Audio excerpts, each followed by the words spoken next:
The heavy linen napkin felt rough against Vanessa's fingertips, the only grounding texture in a world that suddenly felt made of glass and judgment.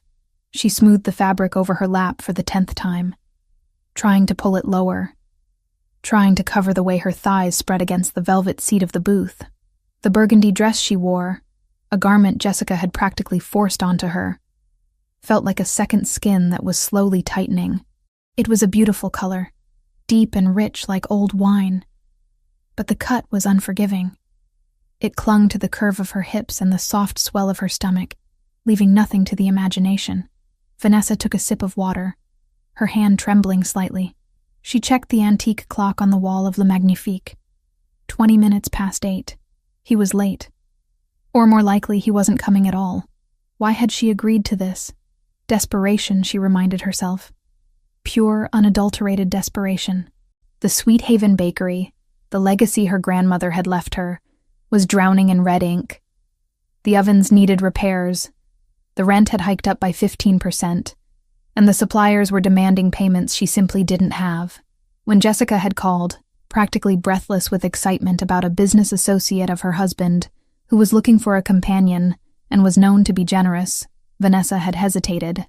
But then the final notice from the bank had arrived in the morning mail, printed on that stark, terrifying pink paper. Just dinner, Ness, Jessica had promised.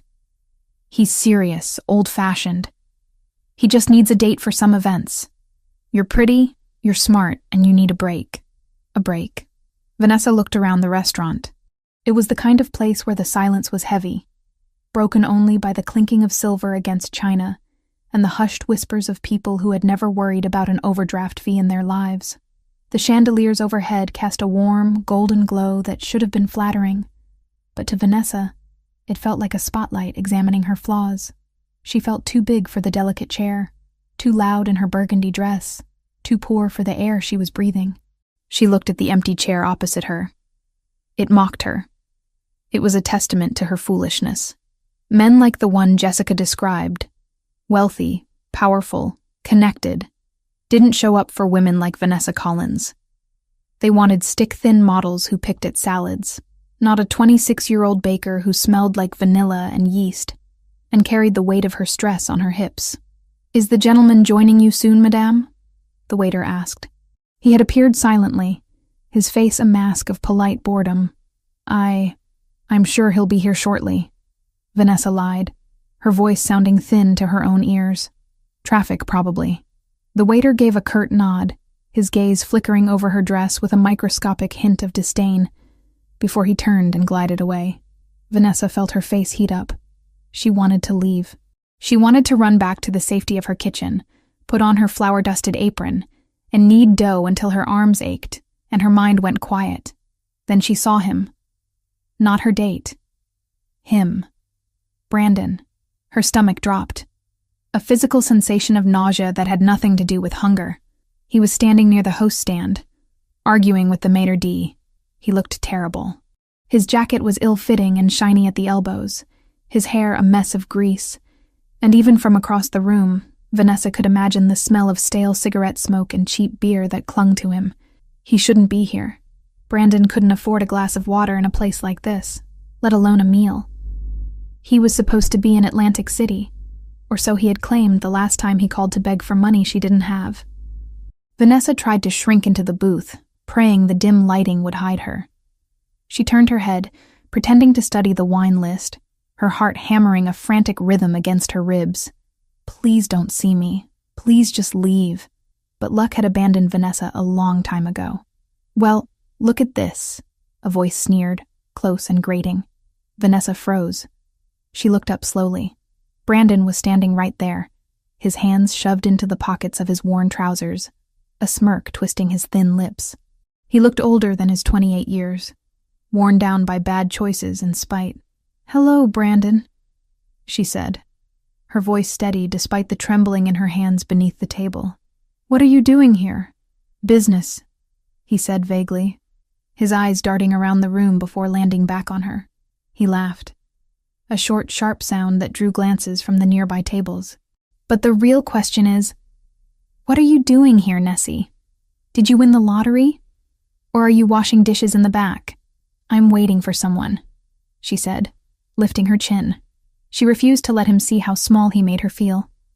She refused to let him know that the mere sight of him brought back memories of shouting matches, broken plates, and the constant eroding criticism that had taken her years to rebuild from. Brandon looked at the empty chair opposite her. He scoffed, looking at the untouched setting, the full water glass, the bread basket that Vanessa hadn't dared to touch. Waiting, huh? He pulled the chair out. The legs scraped loudly against the parquet floor, a harsh sound that made Vanessa wince. He sat down, sprawling his legs out as if he owned the place. Let me guess. He didn't show. He's running late, Vanessa insisted, though her conviction was crumbling. Brandon reached into the bread basket and tore off a chunk of artisan sourdough. He shoved it into his mouth, chewing with his mouth open, crumbs falling onto the pristine white tablecloth. Face it, Nessie. He took one look at you through the window and kept driving. Who's gonna want to be seen with a whale like you in a place like this? The insult landed with the precision of a practiced blow. Vanessa felt tears prick at the corners of her eyes, hot and humiliating. She gripped her napkin tighter, her knuckles turning white. Leave, Brandon, she whispered. Please, just leave. I'm doing you a favor, he said through a mouthful of bread. I'm sitting here so you don't look like such a loser. You should be thanking me. Maybe you can buy me a drink. I know you've got cash in that register at the bakery. I saw the line last week. That money is for the rent, she hissed. Get out. Or what? Brandon leaned forward, his elbows resting on the table, invading her space. His eyes were bloodshot, manic. You gonna call the waiter? Tell him your ex-husband is bothering you? I'll make a scene, Vanessa. I'll scream so loud everyone in this fancy dump will know exactly how pathetic you are. He stood you up, fatty. Is that what they're all thinking? Vanessa looked down at her lap, defeated. The shame was a heavy blanket, suffocating her. He was right. Everyone was looking. Everyone was judging. The burgundy dress felt like a costume on a clown. She started to reach for her purse, thinking that if she just gave him $20, maybe he would go away. Maybe she could salvage a scrap of dignity and run out the back door. She didn't see the shadow that fell over the table. She didn't notice the way the air seemed to grow colder, sharper, charged with a sudden, terrifying electricity. She only realized something had changed when Brandon stopped chewing. Brandon's eyes, which had been full of malice a second ago, suddenly widened. His gaze fixed on something behind Vanessa, or rather someone standing directly behind him. The color drained from his face so fast it was as if someone had pulled a plug. His mouth hung open, a half-chewed piece of bread visible on his tongue. Vanessa frowned, confused by his sudden paralysis. Then a hand appeared. It was a large hand, pale and strong, with long fingers that looked like they could play a piano or snap a neck with equal ease. The hand landed on Brandon's shoulder. It didn't strike him. It just rested there, but the weight of it seemed to crush Brandon into the seat. You seem comfortable, a voice said. It was a baritone, deep and smooth like dark chocolate, but laced with a menace so potent it made the fine hairs on Vanessa's arms stand up. It wasn't a question. It was a statement of fact that carried a death sentence. Brandon started to tremble. Visibly tremble. The water glass on the table shook in sympathy with his knees hitting the underside of the table. Mr. Rinaldi, Brandon stammered, his voice cracking an octave higher than usual. I didn't know. I was just... The question isn't what you know, Brandon, the man said. His thumb brushed casually against the fabric of Brandon's cheap jacket. A gesture that looked gentle but clearly held Brandon pinned in place. The question is why you are breathing my air. Vanessa stared. Who was this? And how did Brandon know him? The man leaned down. Vanessa finally saw his face. He was striking. That was the only word for it. He had hair as black as ink, cut short and precise. His skin was pale, contrasting sharply with the dark, heavy brows that framed eyes of the deepest brown Vanessa had ever seen. They were intelligent eyes. Predator's eyes, devoid of mercy, but filled with a terrifying calm. He wore a black suit that fit him so perfectly it looked like it had been sculpted onto his broad shoulders. He brought his face close to Brandon's ear, but his eyes locked onto Vanessa's. He didn't blink. "You're in my seat," he said. The words were spoken softly, almost a whisper, but they carried the force of a thunderclap. Brandon scrambled. He moved with the desperate, flailing energy of a trapped animal. He pushed the chair back so hard it nearly tipped over, stumbling to his feet. "I'm going! I'm going!" Brandon squeaked, backing away, his hands raised in surrender. "I didn't touch her. I swear, Mr. Rinaldi. I was just leaving." "Run!" the man said. One word. Brandon didn't need to be told twice. He turned and sprinted towards the exit, knocking into a waiter carrying a tray of drinks, not even stopping to apologize as glasses shattered on the floor. He burst through the front doors and vanished into the night. Silence descended on the table. Vanessa sat frozen, her heart racing so fast she thought she might pass out. She looked at the man standing there. The staff of the restaurant, who had previously been so haughty, were now averting their eyes, busying themselves with tasks, terrified of intervening. The man straightened his jacket, brushed an invisible speck of dust from his sleeve, and then calmly pulled out the chair Brandon had vacated. He sat down with a fluid, controlled grace. He looked at Vanessa. For the first time, she saw him fully. He was terrifyingly handsome, but the emphasis was on terrifying. He occupied the space with an authority that made the restaurant feel small. "Vanessa Collins," he said. It wasn't a question. He knew who she was. "Yes," she breathed. "And you are?" "Silvio Rinaldi." Vanessa felt the blood drain from her face. Rinaldi. The name was whispered in Chicago. It was a name associated with construction, with unions, with shipping, and with a dozen other things that never made it into the official papers but ended up in police files that mysteriously disappeared. She was sitting across from the head of the Rinaldi crime family. I think there's been a mistake," Vanessa said, reaching for her purse again. "I should go." "Sit," Silvio said. It wasn't shouted. It was a command delivered with absolute assurance that it would be obeyed. Vanessa stopped.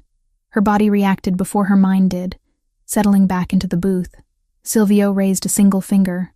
Instantly, the snooty waiter from before materialized at the table, looking pale and sweating slightly.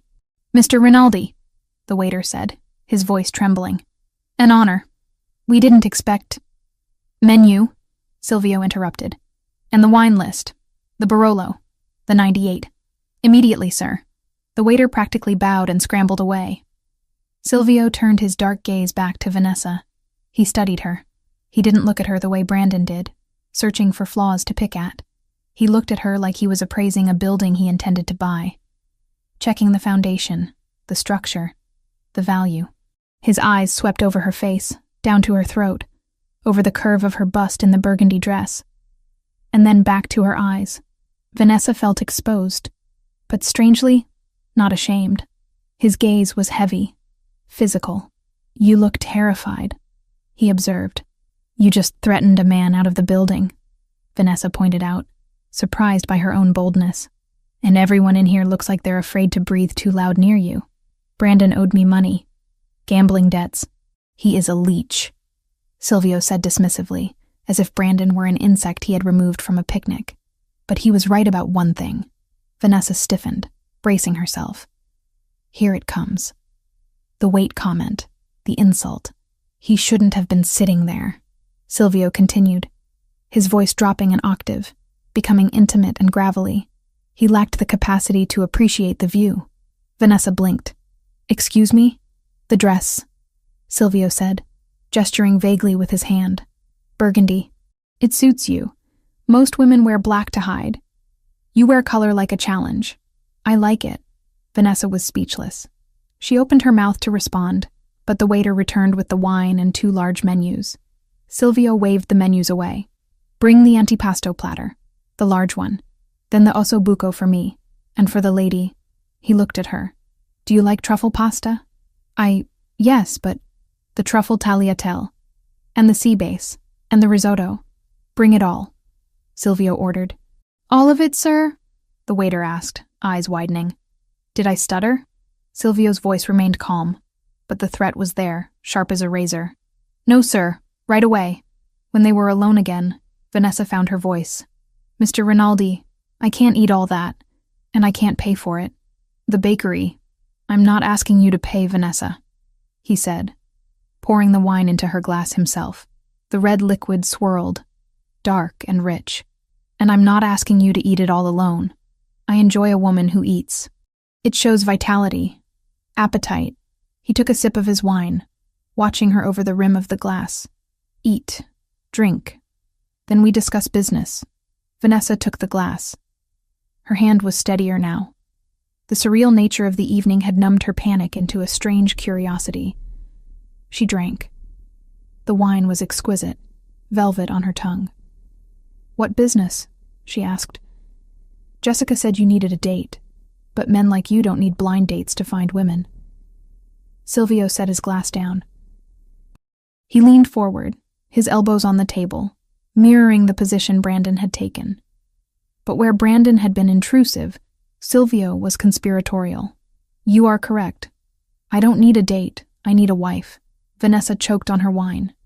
She coughed, patting her chest. A what? A wife, Silvio repeated calmly. A fiancé, initially, for a period of 1 year. You're joking, Vanessa said. I don't even know you. You don't know me. I know you own Sweet Haven Bakery on 4th Street, Silvio recited, ticking points off on his fingers. I know you inherited it from your grandmother, Rose. I know you are 3 months behind on your mortgage, 2 months behind on supplier payments, and that the city inspector is coming next week to check your ventilation system, which will fail because you can't afford the repairs. You need $80,000 to clear the immediate debt, and another $40,000 to stabilize the business. Vanessa stared at him, horror dawning. How do you know that? Did you investigate me? I investigate everyone I intend to do business with, Silvio said.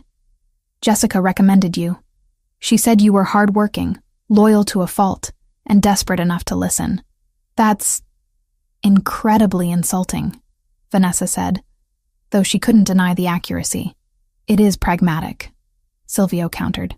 Here's the situation, Vanessa.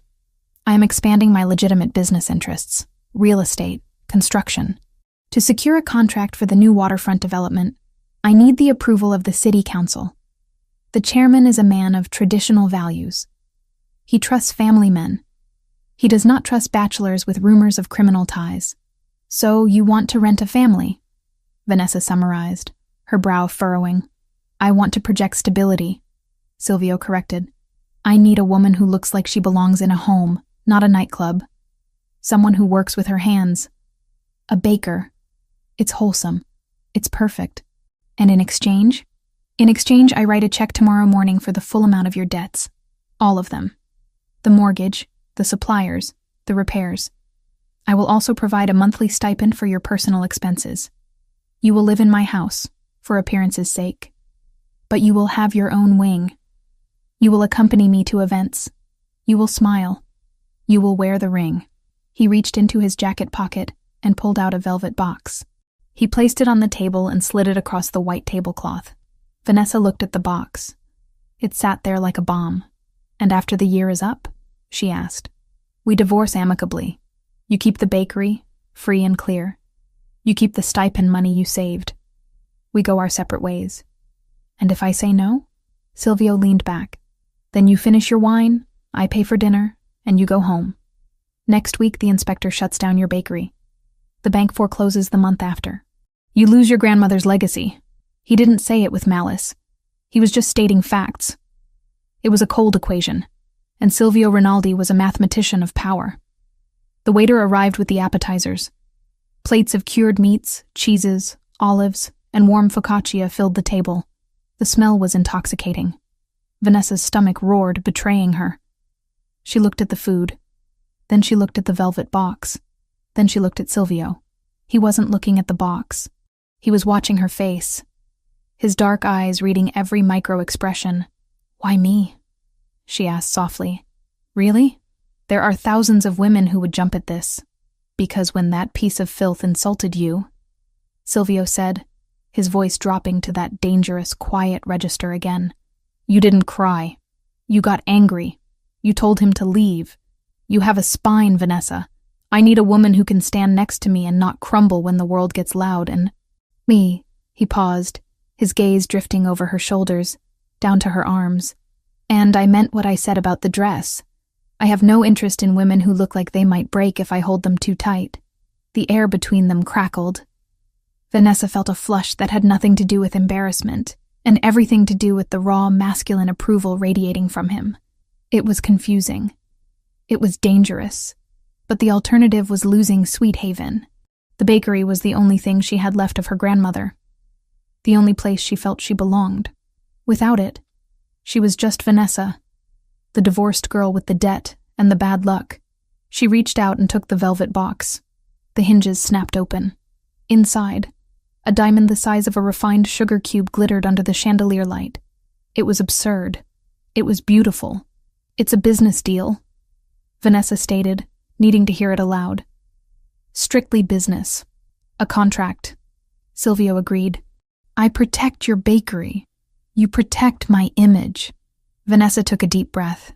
She thought of the pink notice on her kitchen counter. She thought of Brandon's laughing face. She thought of the empty bakery she might never unlock again if she walked away.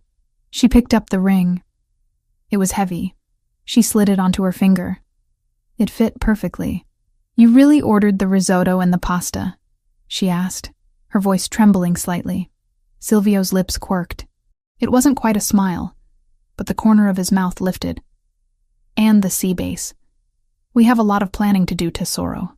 My treasure. You'll need the energy." "Don't call me that," she said, picking up a fork. "If this is business, use my name. Vanessa," he corrected, dipping a piece of focaccia into olive oil. "Eat. The food here is the only thing worth the prices." Vanessa took a bite of the cheese. It was sharp and creamy. She looked at the man across from her, the monster who had just terrified her ex-husband into fleeing the state, the savior who was buying her life for a year. She took another bite. For the first time in months, the crushing weight on her chest felt a little lighter. She was sitting in the devil's chair, eating his food, wearing his ring. "So," she said, cutting into a slice of prosciutto, "tell me about this city council chairman we need to fool." Silvio's eyes glinted with something that looked suspiciously like respect. He raised his glass. "His name is Patterson, and he is going to love you." Vanessa clinked her glass against his. The sound rang out clear and sharp, signaling the end of her old life and the beginning of something far more perilous. She didn't know yet that the danger wouldn't come from the man sitting across from her, but from the world he inhabited. For now, she just ate, and Silvio Rinaldi watched her with the patience of a wolf that had finally found its mate, even if neither of them admitted it yet. The waiter returned with the main courses, eyes widening as he found space for the steaming plates of risotto and the rich, dark osso buco. Vanessa felt self-conscious for a fleeting second as the plates piled up, but Silvio caught her eye. He didn't speak, but his gaze was an anchor. "You are in my seat," his eyes seemed to say, "and in my seat, you do as you please." She picked up her fork and dug into the risotto. It was creamy, rich with truffle oil. She moaned softly at the taste, closing her eyes for a second. When she opened them, Silvio was staring at her mouth, his pupils blown wide. He took a slow sip of his wine, never breaking contact. "Good?" he asked. "Incredible," she admitted. "Good," he said, his voice rough. "I intend to make sure you are satisfied, Vanessa. In all aspects of our agreement." Vanessa felt a shiver race down her spine. The line between business and whatever this was had just blurred, and the ink on the verbal contract wasn't even dry. But as she looked at the ring flashing on her hand, and the man who commanded the room with a tilt of his head, she decided she wouldn't run. She would stay. She would eat. And she would survive. The morning edition of the Chicago Tribune lay open on the stainless steel counter of Sweet Haven Bakery, the paper edges curling slightly from the heat of the ovens. The headline was bold, presumptuous, and impossible to ignore. Rinaldi's secret romance, the boss, and the confectioner. Beneath the text sat a grainy but undeniable photograph taken the previous night. It showed Silvio Rinaldi guiding Vanessa out of Le Magnifique, his hand placed possessively on the small of her back. The camera had caught her profile, the curve of her jaw, and the glint of the massive diamond on her finger, but it was the way Silvio loomed over her, protective, substantial, and terrifying, that dominated the frame. Vanessa stared at the image, her hands buried deep in a mound of sourdough. The rhythmic motion of kneading was usually her meditation, the only way to quiet the anxious hum in her mind. But today, even the familiar texture of the dough couldn't ground her. She looked at the ring on her left hand. It was coated in a fine layer of white flour, dulling its brilliance, but the weight of it remained constant. It felt heavier than the cast-iron skillets she hauled from the back room. "You look like you're trying to strangle that dough, Ness," a voice called out from the front. Vanessa looked up. Sarah, her assistant, and the only employee she hadn't had to let go during the financial drought, was leaning against the doorframe, eyeing the newspaper. "It's just strange," Vanessa admitted, pushing a stray lock of hair back with her forearm to avoid getting flour on her face. "Seeing myself there, next to him, it looks like a movie poster for something bad. It looks like you won the lottery," Sarah corrected, walking over to tap the picture of the diamond. "Do you know what people are saying? They're saying he's finally settling down, that he bought out your debt because he's smitten. If they only knew. If they only knew he's doing it to impress a city council chairman," Vanessa muttered, punching the dough down one last time. "It's a costume, Sarah. The ring, the dress, the dinner. It's all just high-stakes theater." "Well, the theater just paid our electricity bill," Sarah reminded her gently. "The lights are on, the ovens are hot, and we have 3 wedding cake orders since 8 a.m. People are curious. They want to buy bread from the woman who tamed the wolf." Vanessa sighed, wiping her hands on a towel. Sarah was right. The influx of cash Silvio had transferred that morning, an amount so large it made Vanessa dizzy to look at the banking app, had solved every immediate problem. The red ink was gone. The threat of eviction had evaporated. But in its place was a new kind of pressure. She was no longer just a baker. She was public property, and she was the declared property of a man who made police officers nervous. Across town, in a dilapidated apartment complex that smelled of mildew and stale grease, the newspaper had a very different effect. Brandon sat on the edge of a mattress that had seen better days, his hands shaking as he held the page up to the light of a flickering bulb. He read the headline again. Then he looked at the picture. He looked at the diamond on Vanessa's finger. "No way," he whispered, a hysterical giggle bubbling up in his throat. No freaking way. He had run from the restaurant the night before, terrified out of his mind. Rinaldi's reputation was not a myth. People who crossed the family didn't just get beaten up. They disappeared into the foundations of new high-rises. Brandon had spent the night shivering in a 24-hour laundromat, expecting a black car to pull up and finish him off. But now he saw this. She's marrying him? Brandon stood up, pacing the small room. He kicked a pile of empty takeout containers out of his way. "Vanessa? My Vanessa? The girl who cries over stray cats? She's playing house with the Rinaldi boss?" His phone buzzed on the floor. He didn't need to look to know who it was. The Albanians. He owed them $12,000, and the interest was compounding by the hour. They had given him until Friday. It was Thursday. Brandon looked back at the paper. Vanessa had always been soft. She was easy to manipulate. He had spent 5 years gaslighting her, making her feel small, taking her money, and convincing her it was her fault. She was weak. Even with Rinaldi in the picture, Brandon reasoned, she was still Vanessa. She was still the girl who couldn't say no to a sob story. And if she was marrying Rinaldi, she had access to cash. Real cash. "She owes me," Brandon muttered, his logic twisting into the deformed shape of an addict's justification. "I was her husband. I put up with her for years. She's sitting on a gold mine while I'm about to get my legs broken? That's not fair." He grabbed his jacket. It was thin and offered no protection against the Chicago winter, but the burning need in his gut kept him warm. He didn't need to rob a stranger. He just needed to go see his wife. Ex-wife. Whatever. She would pay. She always paid to make the noise stop. The bakery was quiet by 11 p.m. Sarah had gone home hours ago, urging Vanessa to do the same, but Vanessa had insisted on staying. The rhythmic work of the night shift was the only thing that felt normal. The rest of her life had spun off its axis. But here, in the kitchen, Things made sense. Flour. Water. Yeast. Heat. Predictable. Safe.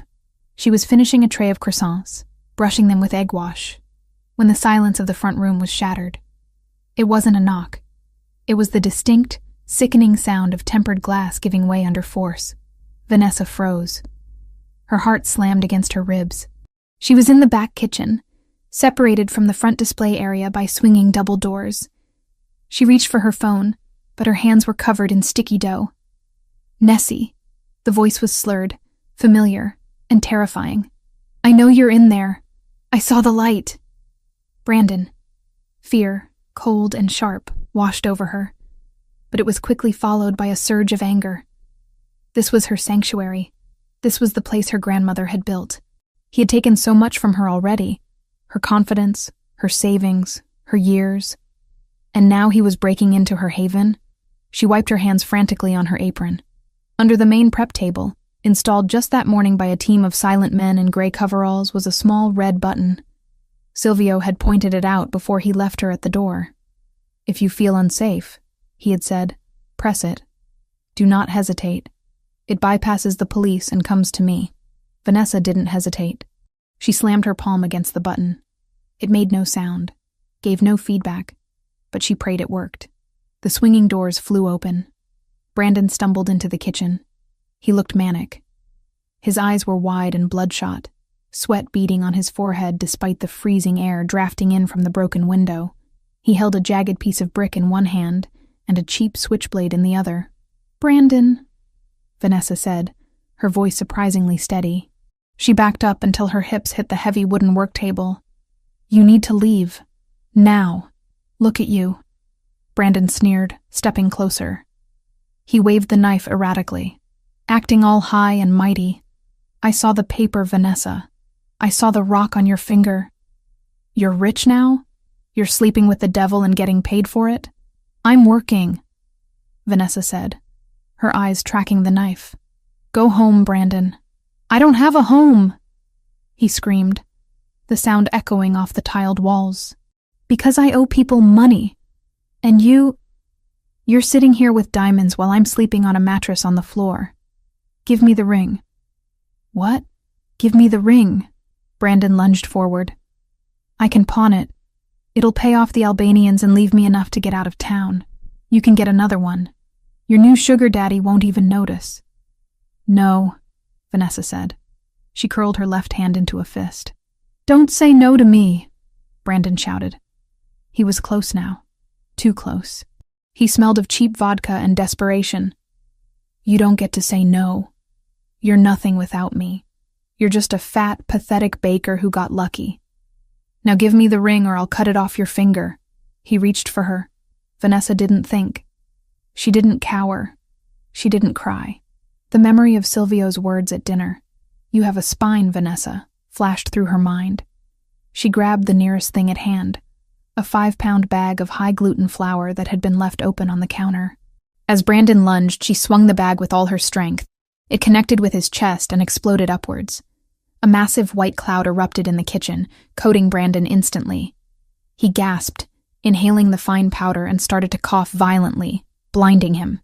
"You bitch!" he sputtered, rubbing his eyes. Vanessa didn't stop. She grabbed the heavy marble rolling pin from the table. As Brandon flailed blindly with the knife, slicing through the air, she swung the rolling pin low. It connected hard with his kneecap. Brandon howled, his leg buckling under him. He hit the floor, the knife skittering across the tiles. "Stay down!" Vanessa yelled, standing over him, the rolling pin raised like a club. She was breathing hard, her chest heaving. "Don't you dare get up!" "I'm gonna kill you," Brandon wheezed, trying to crawl towards the knife. "I swear to God, Vanessa." He never got the chance. The back door of the bakery, the heavy steel-reinforced security door, was ripped open with such force it slammed against the wall. 3 men poured into the room. They moved with a fluidity and speed that was terrifying to witness. They wore dark tactical gear, not suits. Rinaldi's private security.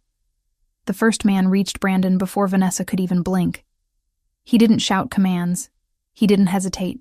He simply kicked Brandon in the ribs, flipping him onto his back, and then dropped a knee onto Brandon's throat, pinning him to the floor. The second man kicked the knife into the corner, then stepped on it to keep it out of reach. His hand stayed near his concealed sidearm, but he didn't raise it. Brandon was already controlled. The third man, older, with a scar running through his eyebrow, moved directly to Vanessa. He didn't touch her, but he placed himself physically between her and the threat, effectively becoming a human shield. "Miss Collins," the older man said, his voice calm amidst the chaos. "Are you injured?" No," Vanessa stammered, lowering the rolling pin. Her adrenaline was starting to crash, and her hands began to shake. "I'm fine. He broke the window." "Secure him," the older man ordered the others. Brandon was dragged to his feet, zip-tied, and shoved against the refrigerator. He was coughing, covered in flour, looking like a ghostly, pathetic figure. He tried to speak, to beg, but the guard silenced him with a sharp look that promised violence. Sirens wailed in the distance, getting louder. "Police," the older man noted, checking his watch. "Right on schedule. Mr. Rinaldi prefers official documentation for trespassing and assault. It makes the restraining order permanent." "Silvio called the police?" Vanessa asked. "Mr. Rinaldi alerted everyone," the guard replied. Then, the front chimes of the bakery jingled, a delicate, cheerful sound that was entirely out of place. Silvio Rinaldi walked in through the front entrance, stepping over the shattered glass of the display window. He was wearing a charcoal wool coat over a black turtleneck, looking like he had stepped out of a magazine shoot rather than into a crime scene. He didn't look at the police lights flashing outside. He didn't look at his guards. He didn't even look at Brandon, who whimpered at the sight of him. Silvio walked straight into the kitchen, his eyes locking onto Vanessa. He scanned her with laser intensity, checking her hands, her face, her posture. He saw the flour on her apron, the rolling pin she was still gripping, and the defiance in her eyes. He stopped 2 feet in front of her. The kitchen felt suddenly smaller. "Did he touch you?" Silvio asked. His voice was low, terrifyingly devoid of emotion. It was the voice of a man deciding whether someone lived or died in the next 10 seconds. "No," Vanessa said. She finally set the rolling pin down. "He tried. I stopped him." Silvio looked past her, down at the floor where the flour bag had exploded, and then at Brandon, who was cowering against the fridge, white powder coating his cheap jacket. Silvio pieced together the scene instantly. He walked over to Brandon. The guard stepped back. Silvio leaned in close. Brandon was trembling so violently his teeth chattered. "You are lucky," Silvio whispered, loud enough for Vanessa to hear. "You are lucky she is a better person than I am. Because if she had not handled you, I would have removed you piece by piece." "I just wanted the ring," Brandon sobbed. "I owe the Albanians. They're going to kill me." Silvio straightened up, a look of disgust crossing his face. "The Albanians are a business problem. You are a pest. The police will take you now. You will go to jail for breaking and entering, attempted robbery, and assault. And inside, you will pray that I do not decide to reach you there." He signaled the guards. They dragged Brandon out the back door, just as the uniformed officers entered the front. Silvio turned his back on the commotion, focusing entirely on Vanessa. He took a handkerchief from his pocket and reached out, gently wiping a smudge of flour from her cheek. His touch was warm, startlingly tender after the violence of his words. "This is unacceptable," he stated. "I handled it," Vanessa said, trying to stop her knees from shaking. "I used the button. It worked. The button was a contingency. The glass should have been reinforced. The perimeter was weak." Silvio looked angry, but Vanessa realized with a jolt that he wasn't angry at her. He was angry at himself. "I underestimated his desperation. That was a mistake. I do not make mistakes twice." "It's over, Silvio. He's going to jail." "He is a symptom," Silvio said dismissively. "The window is broken. Your security is compromised. You cannot stay here tonight. I have to prep the dough for tomorrow," Vanessa argued weakly. "I can't just leave. The bakery is a crime scene. The police will seal it for the night. My team will board up the window and have a contractor here at 6:00 a.m. to replace the glass with bulletproof laminate." He grabbed her hand, the one with the ring, and squeezed it gently. "You are coming with me." "With you?" To your house? To my home, where I have walls that do not break, and men who do not let ex-husbands walk through the front door. His tone brooked no argument. Pack a bag, Vanessa. Just the essentials. You are not sleeping here again. Vanessa looked around her kitchen. The flour on the floor, the broken glass, the remnants of violence violating her safe space. She realized he was right. She couldn't stay here. The illusion of safety she had built around her solitary life had been shattered along with the window. Okay, she whispered. Okay. 10 minutes later, she was sitting in the passenger seat of Silvio's car, a sleek black sedan that smelled of leather and sandalwood. Her overnight bag was in the back. The city lights blurred past as they sped toward the skyline. The car was quiet, insulated from the noise of Chicago. The engine purred with a low, powerful vibration that traveled through the soles of her feet. Vanessa looked at her hands. They were clean now, but she could still feel the phantom weight of the rolling pin. Silvio? He glanced at her briefly before returning his eyes to the road. His profile was sharp, illuminated by the passing streetlights. Yes? Thank you, she said.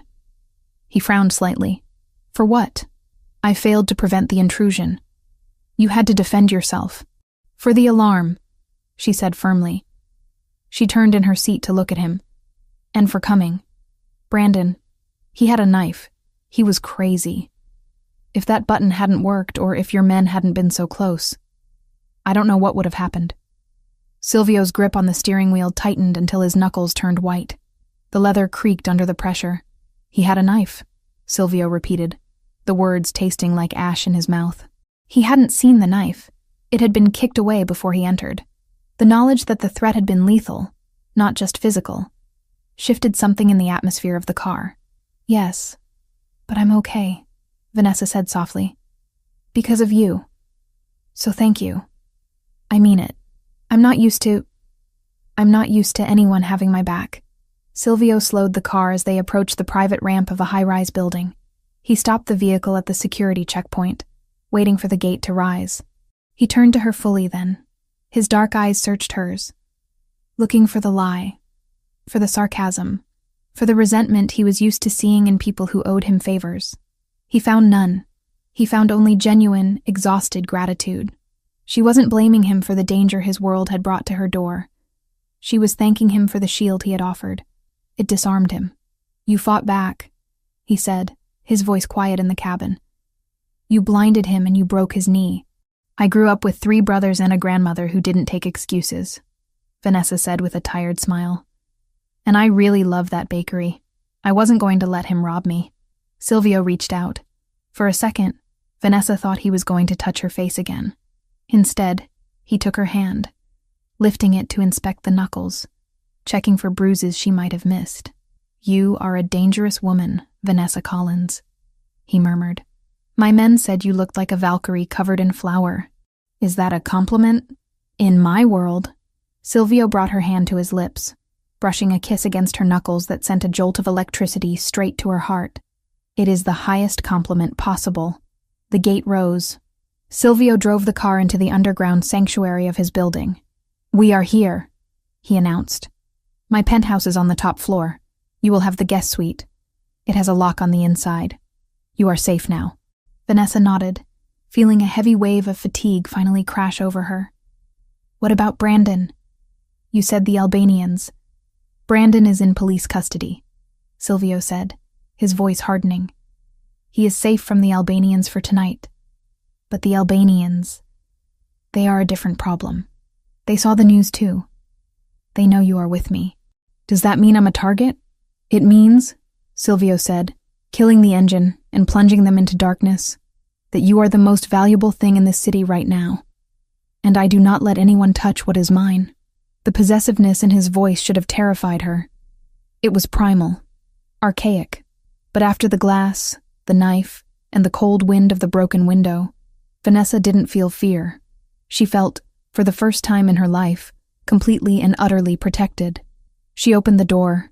Then lead the way, Silvio. I'm tired of fighting alone. Silvio got out and walked around the car to open her door, offering her his hand. As she took it, she realized that the contract, the business deal for 1 year, had already shifted. It wasn't just about appearances anymore. He had given her a weapon, and she had used it. They were partners in violence now.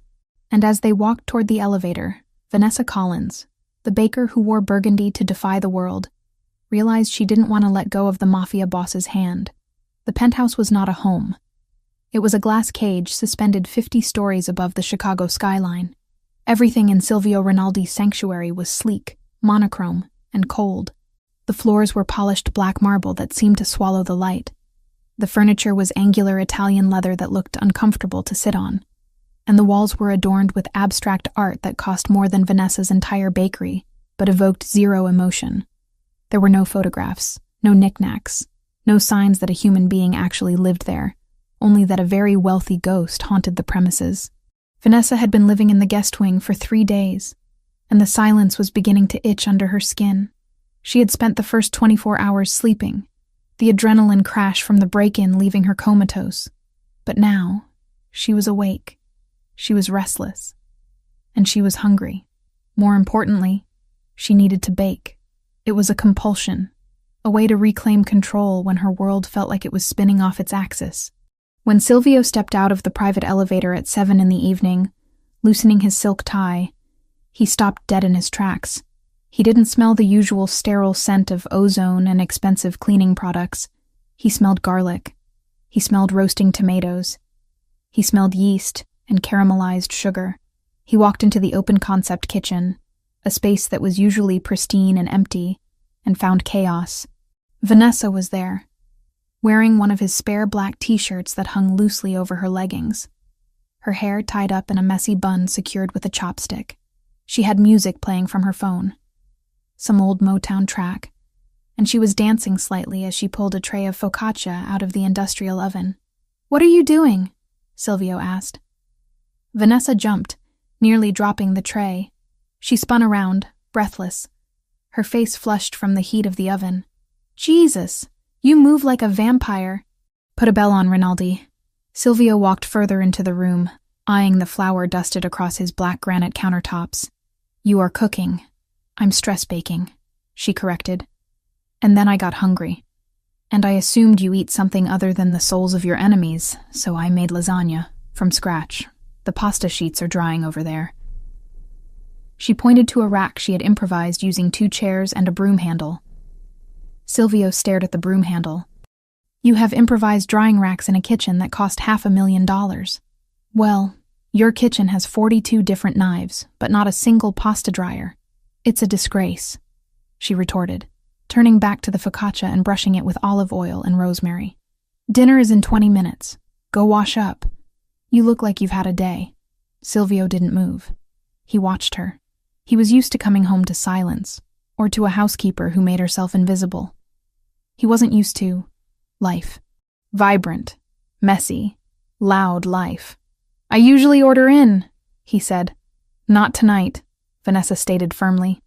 "Sit, eat. Consider it part of the Happy Domestic Fiancé performance review." 20 minutes later, Silvio Rinaldi, the boss who controlled the unions and the shipping docks, was sitting at his kitchen island, eating lasagna that burned his tongue and tasted like comfort.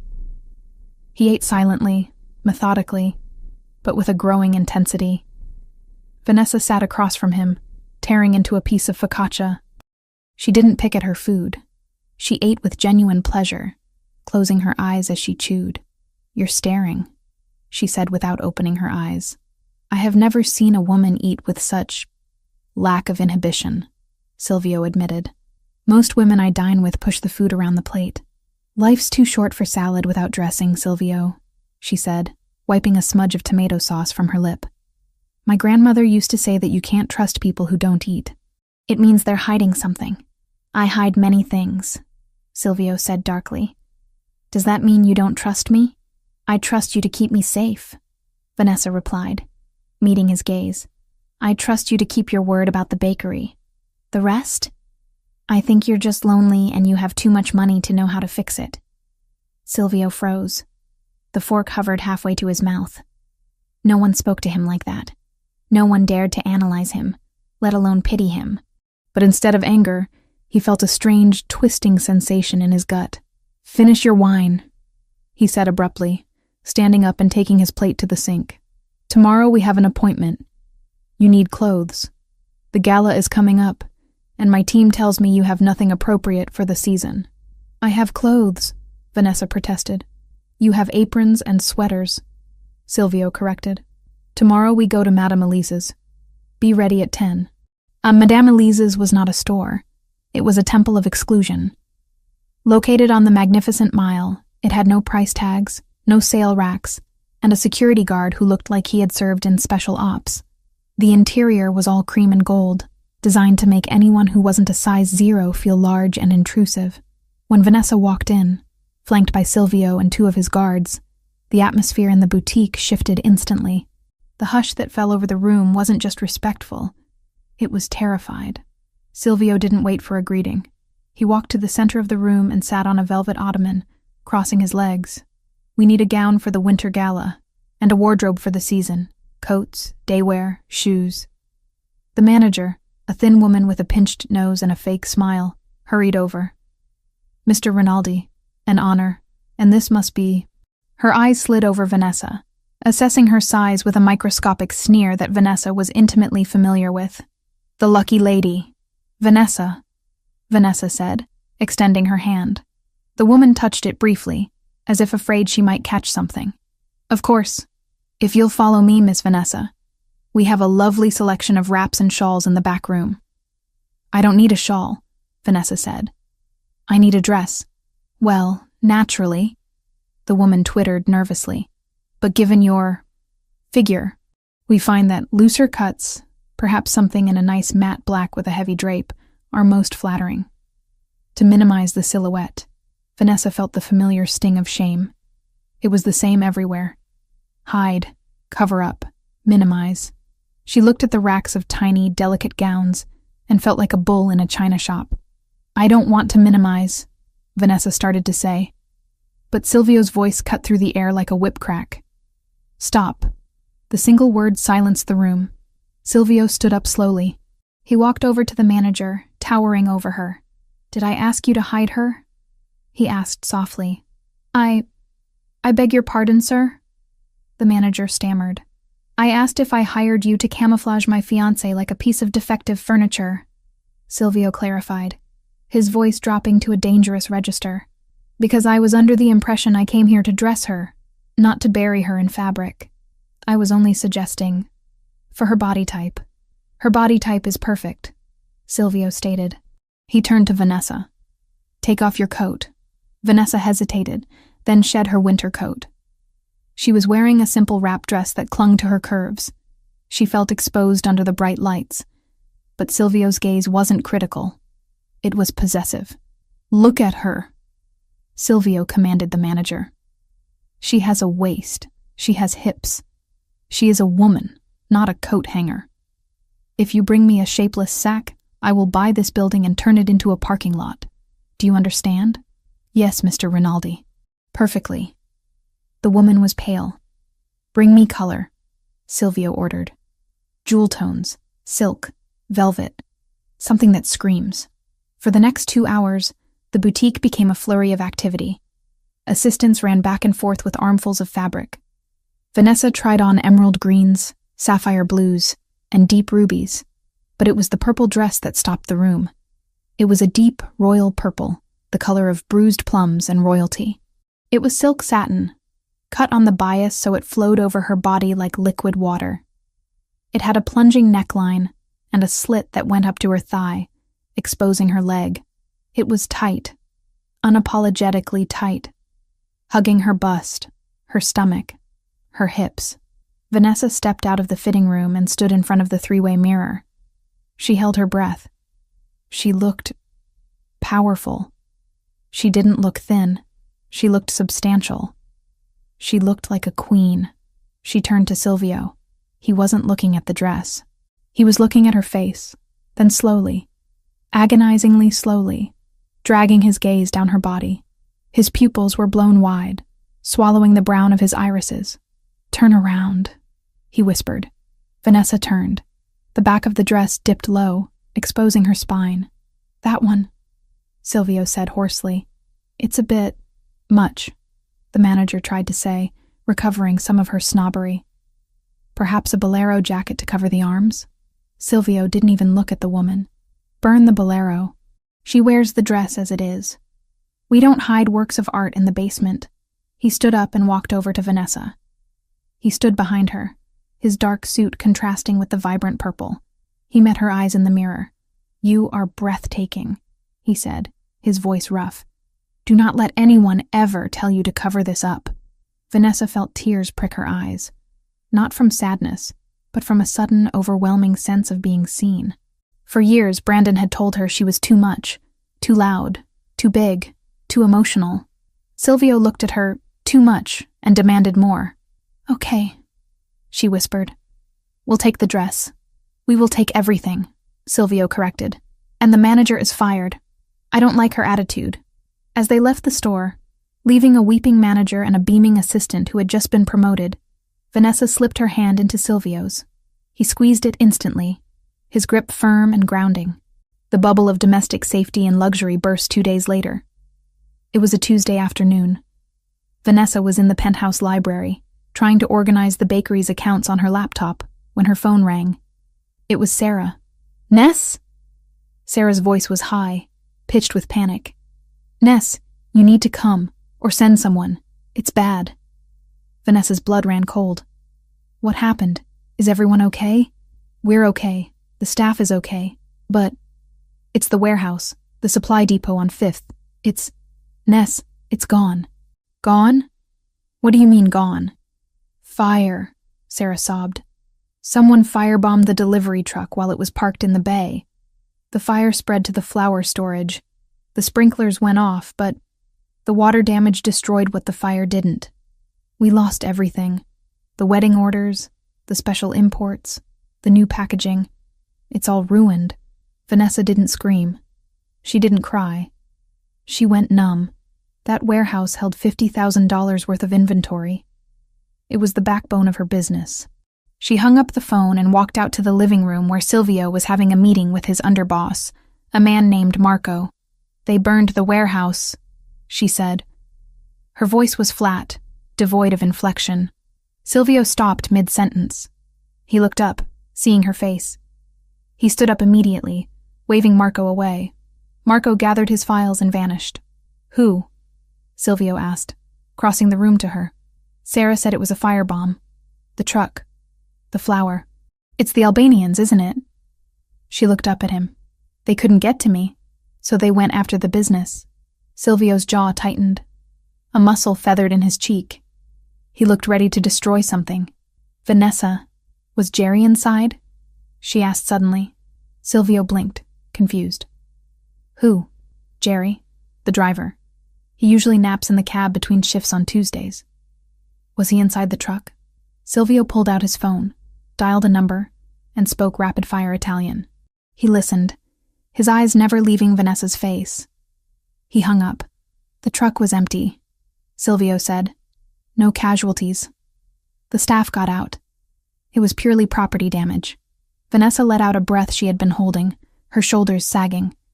She covered her face with her hands. "Thank God. Thank God." Silvio watched her, stunned. "You just lost your inventory. Your livelihood is compromised. And you are asking about the driver.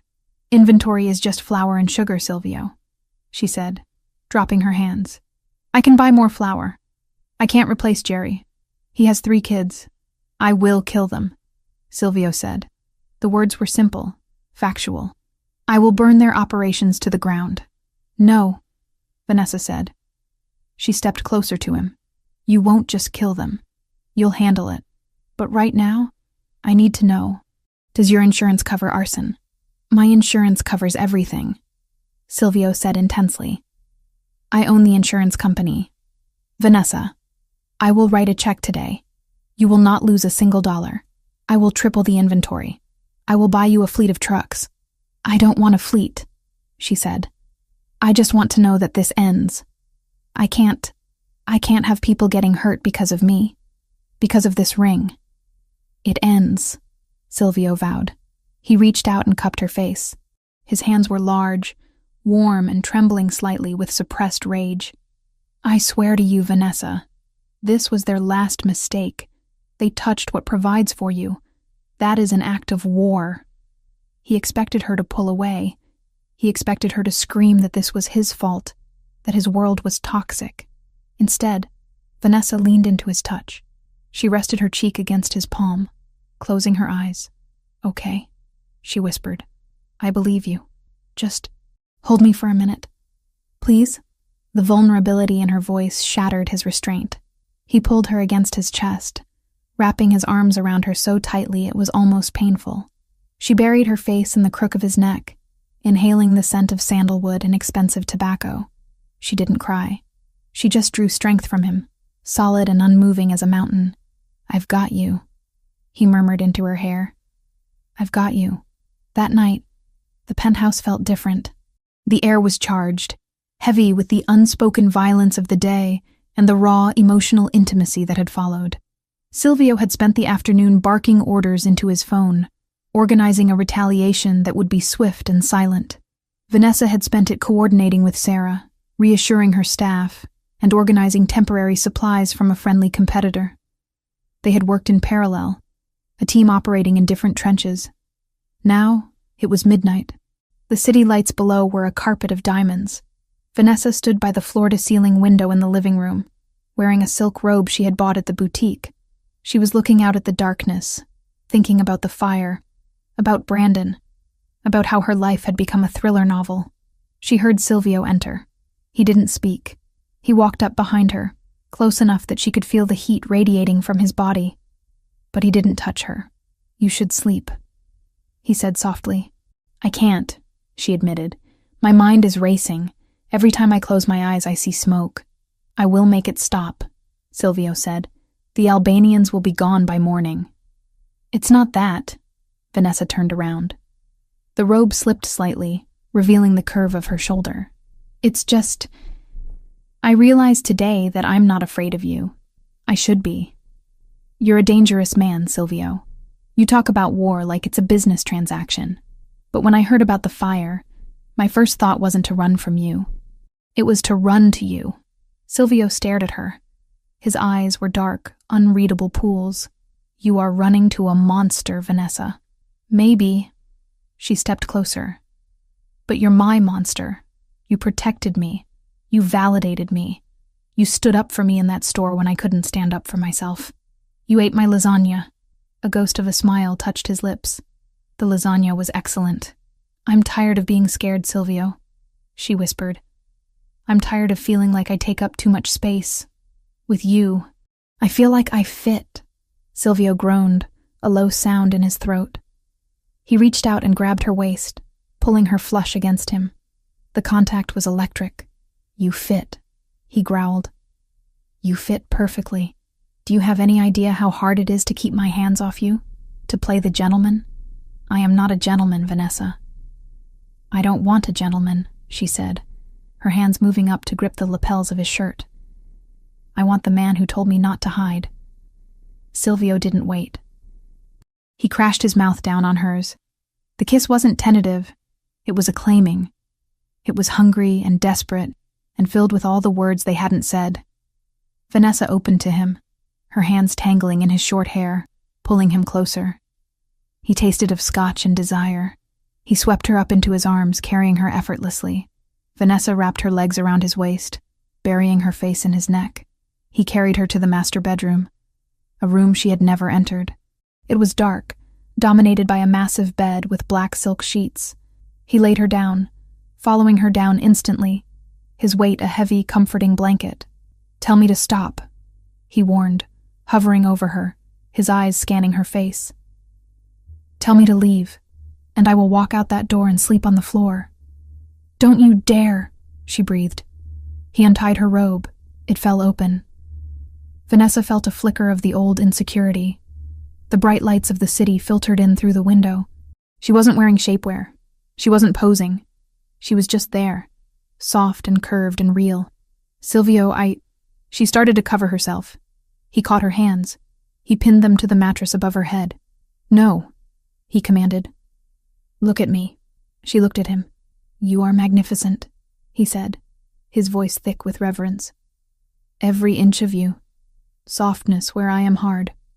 Warmth where I am cold. He lowered his head and kissed the curve of her hip. Vanessa gasped. He kissed her stomach, murmuring Italian praises against her skin. He didn't rush past the parts of her body she had learned to hate. He lingered on them. He worshipped them. Beautiful. He whispered against her skin. A queen. When he finally entered her, it was slow, intense, and earth-shattering. There was no pain, only a sense of absolute fullness. Vanessa cried out, arching against him, and Silvio caught her cry with his mouth. Mine. He growled against her lips. You are mine, Vanessa. No one hurts you. No one touches you. I will burn the world before I let you go. I'm yours. She sobbed, clutching his shoulders. I'm yours. It wasn't just sex. It was a sealing of the pact. In the darkness of the penthouse, amidst the ruins of her bakery and the threats of a turf war, Vanessa Collins found her sanctuary. It wasn't in a building. It was in the arms of the man who looked at her scars and her curves and saw a masterpiece. Afterward, they lay tangled in the sheets. Silvio pulled the duvet up over them, tucking it around her shoulders with surprising gentleness. He pulled her back against his chest, his arm draped protectively over her waist. The gala is in 2 days, he said into the silence, his voice sleepy but alert. I know, Vanessa murmured, tracing the muscles of his forearm. You will wear the purple dress, he said, and you will wear the necklace I have in the safe, and everyone in that room will know exactly who you belong to. Is that a threat, Mr. Rinaldi? She teased sleepily. It is a promise, Mrs. Rinaldi to be. He kissed the top of her head. Sleep now. Tomorrow we rebuild your empire. Tonight, you just rest. Vanessa closed her eyes. The fear of the Albanians was still there, lurking in the back of her mind. But as she drifted off to the steady rhythm of Silvio's heartbeat, she knew one thing for certain. She wasn't the victim anymore. She was the consort. And God help anyone who tried to burn her down again. The Rinaldi Foundation Winter Gala was not merely a party. It was a coronation, held in the grand ballroom of the Drake Hotel. It was the singular night of the year where the lines between Chicago's legitimate elite and its shadow rulers blurred under the cover of charity and champagne. For Vanessa, standing in front of the floor-to-ceiling mirror in the penthouse dressing room, it felt less like a celebration and more like preparing for battle. She smoothed her hands down the front of the dress Silvio had commissioned for her. It was not the purple silk she had worn at the boutique, though that hung in her closet like a trophy. This was something else entirely. It was liquid gold. The fabric was a heavy, metallic lame that looked like molten metal poured directly over her skin. It possessed no structure of its own, relying entirely on her body to give it shape. It clung to the slope of her breasts, cinched tight at her waist, and flared dramatically over her hips, cascading to the floor in a pool of shimmering light. It was a dress that demanded attention, a dress that refused to apologize for the space it occupied.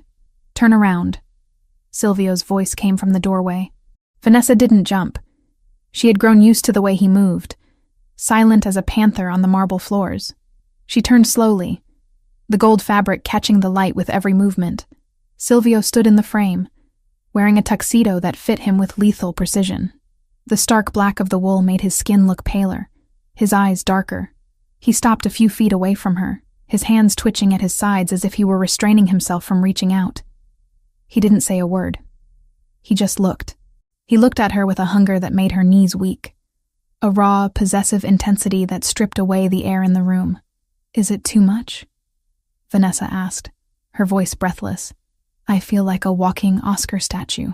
You look like a deity, Silvio corrected, his voice rough. He stepped closer, entering her personal space. You look like something men would start wars over. Gold was the right choice. It is the only metal precious enough to touch you.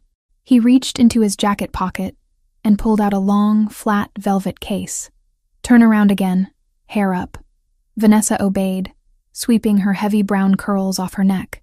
She felt the cold metal of a necklace against her skin, followed by the warmth of Silvio's fingers as he fastened the clasp. Look, he commanded. Vanessa looked in the mirror. Resting against her collarbone was a necklace of yellow diamonds, heavy and intricate. It was a piece of jewelry that cost more than her entire neighborhood block. "Silvio," she whispered, touching the stones.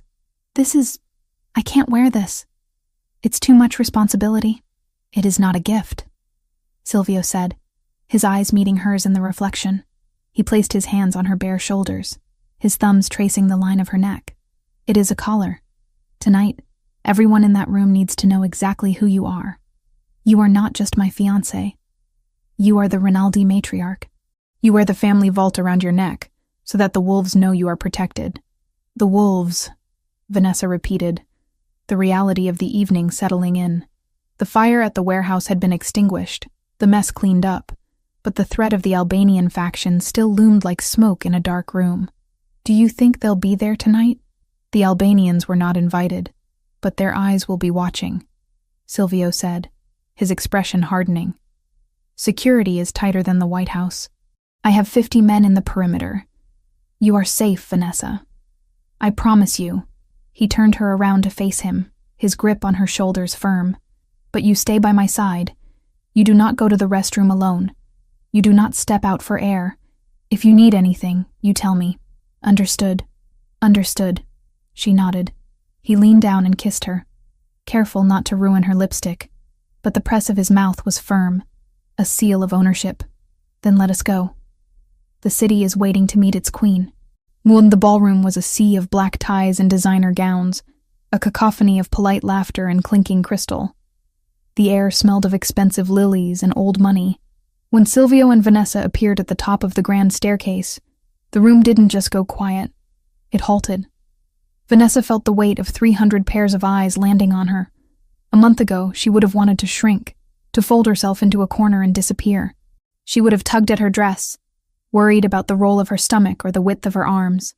But tonight, she felt the heavy gold fabric hugging her like armor. She felt the weight of the diamonds at her throat. And most importantly, she felt Silvio's hand on the small of her back. A burning brand of support.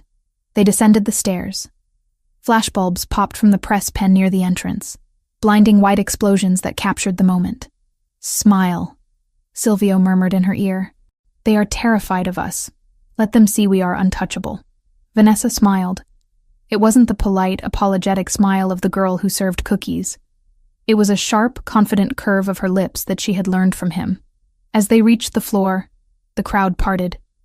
People who wouldn't have looked twice at Vanessa Collins, the baker, were now clamoring to shake the hand of Vanessa Collins, the future Mrs. Rinaldi.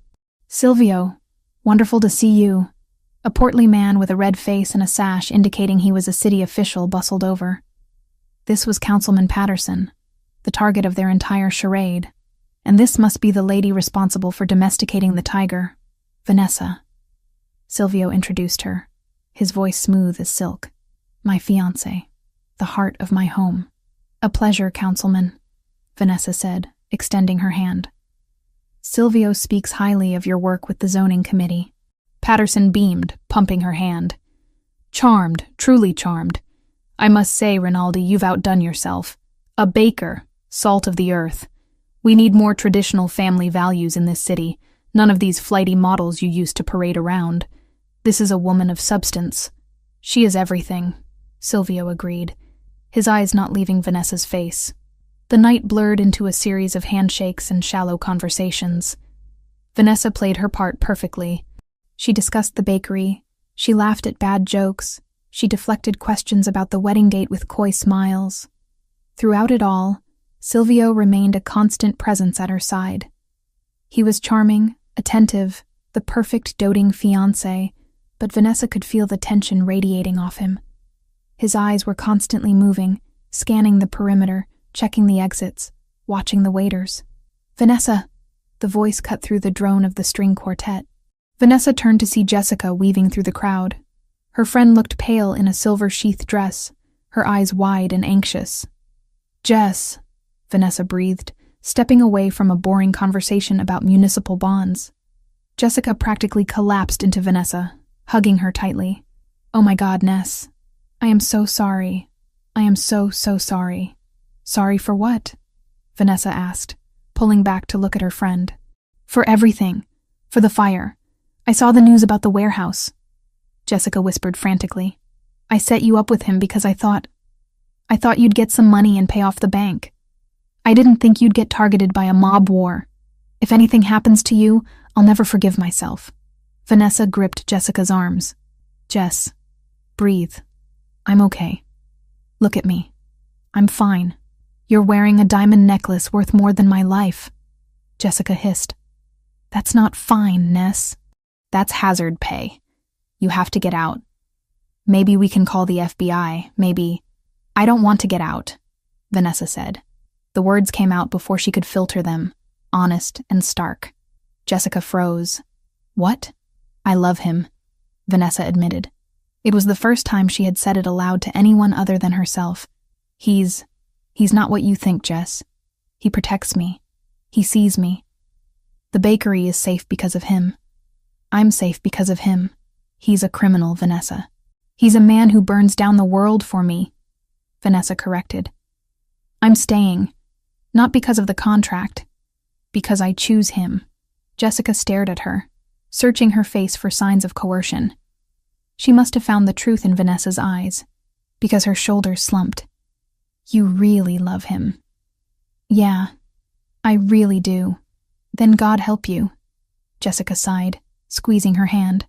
But you look incredible. That dress is a weapon, Ness. Silvio picked it out. Vanessa grinned. Just then, Silvio materialized at her side. Everything all right? He looked at Jessica with cool detachment.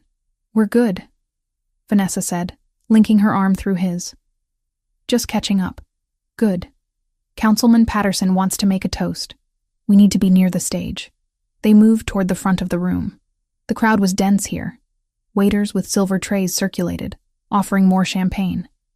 The air was getting warm, stifling. Vanessa scanned the room, a habit she had picked up from Silvio in the last few days. She watched the faces in the crowd. The bored wives, the ambitious young men, the tired service staff. Her eyes landed on a waiter near the edge of the stage. He was thin, his uniform slightly too large for his frame. He was trembling, the champagne flutes on his tray rattling softly against each other.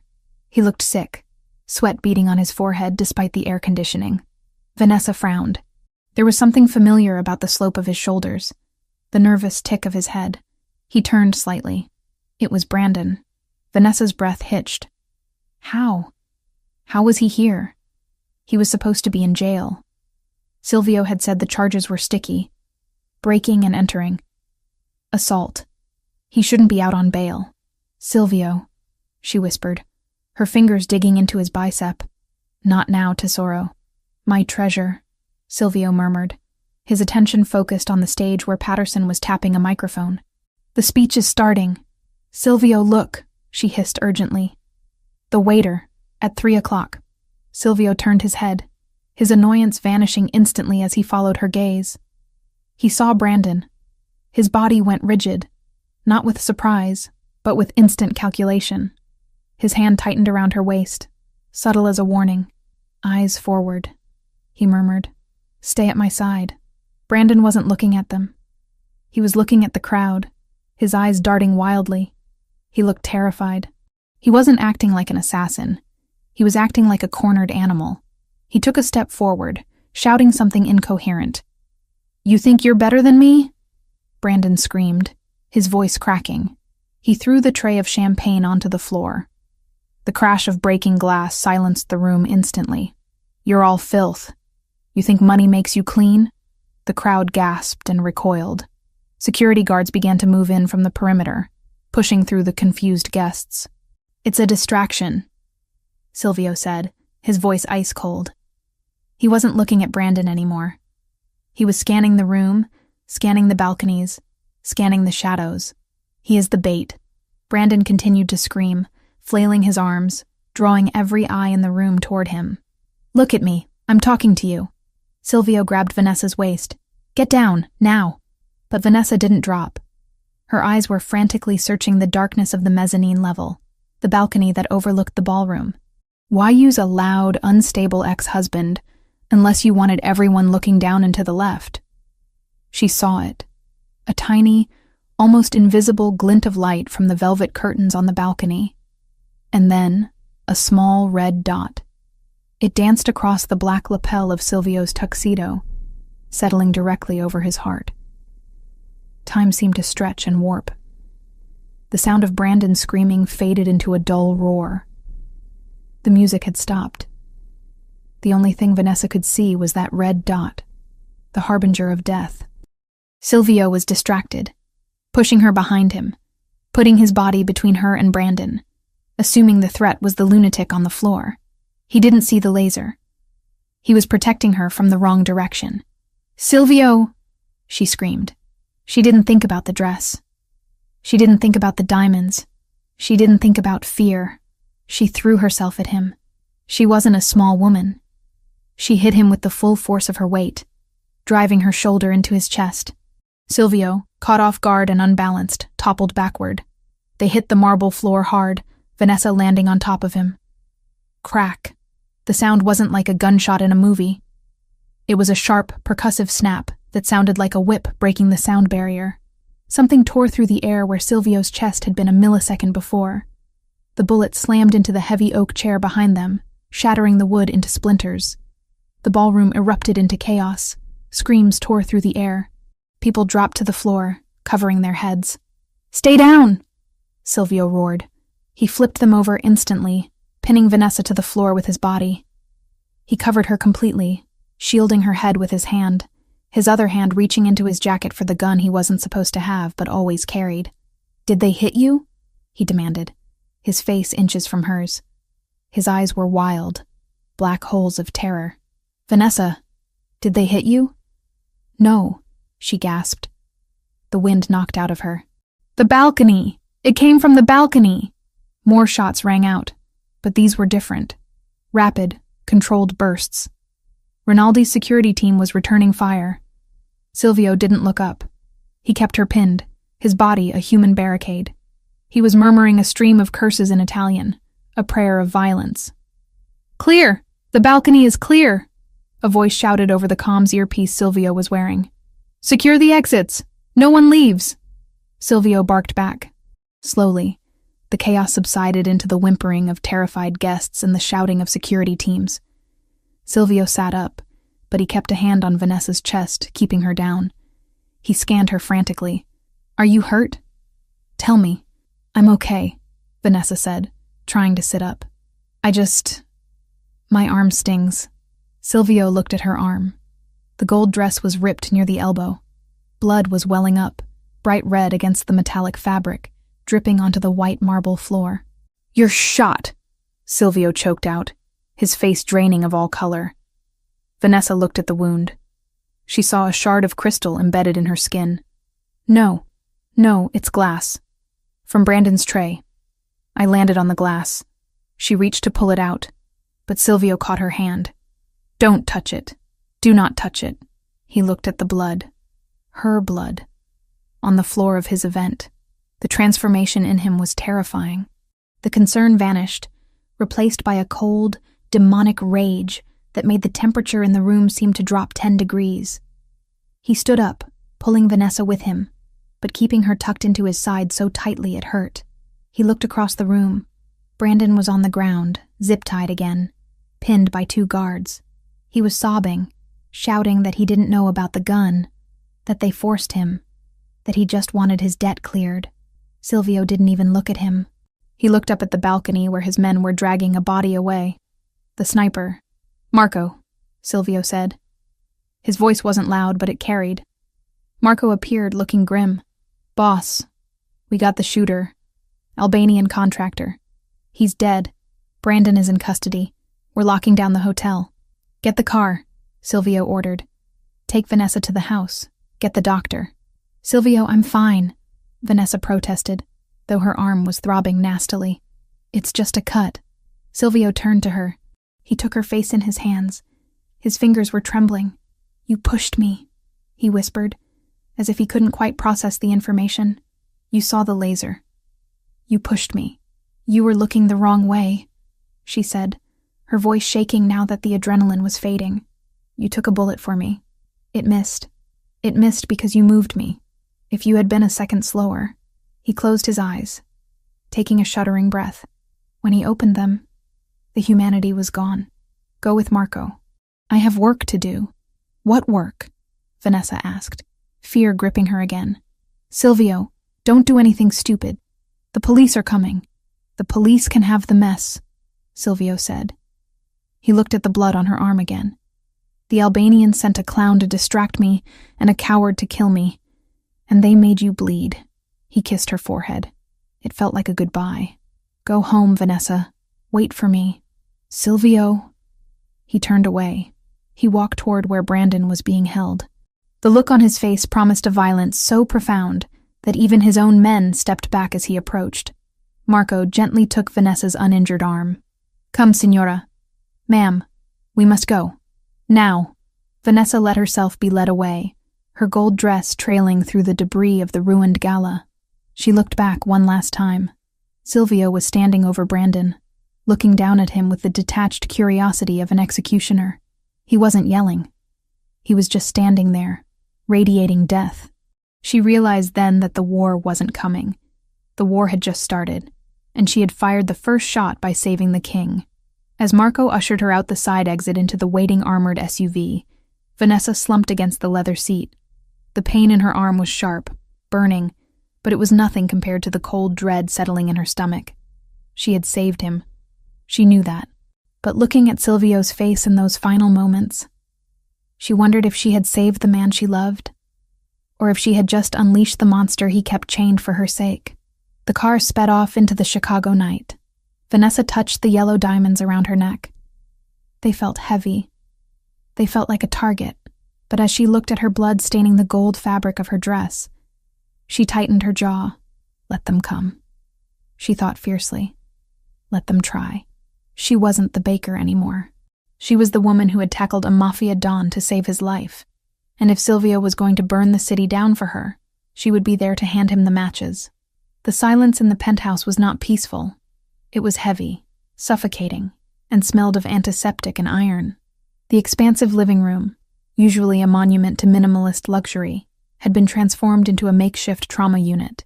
Vanessa sat on the edge of the leather sofa, her gold lame dress, the armor that was supposed to make her invincible, ruined. The sleeve had been sheared away by surgical scissors, leaving jagged edges of metallic fabric hanging around her shoulder. Her arm was numb, deadened by a local anesthetic, but she could feel the tug and pull of the needle as Dr. Vanchetti, a man with graying hair and hands as steady as a stone, stitched the laceration closed. 3 inches lower and it would have severed the radial artery, the doctor murmured, his voice low, strictly professional. He tied off a knot with a swift, practiced motion. As it is, Mrs. Rinaldi, excuse me, Miss Collins, is lucky. It's a flesh wound. Deep, but it will heal. The scarring should be minimal if treated continuously with vitamin E. Silvio did not speak. He was standing by the panoramic window, his back to the room, looking out at the city that had tried to kill the woman sitting on his sofa.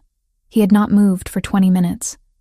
He had stripped off his tuxedo jacket, and his white dress shirt was rolled up to the elbows, the fabric stained with smears of Vanessa's blood. It was a stark, horrifying contrast to the pristine nature of the room. Done, Dr. Vanchetti announced, applying a sterile gauze pad and taping it down.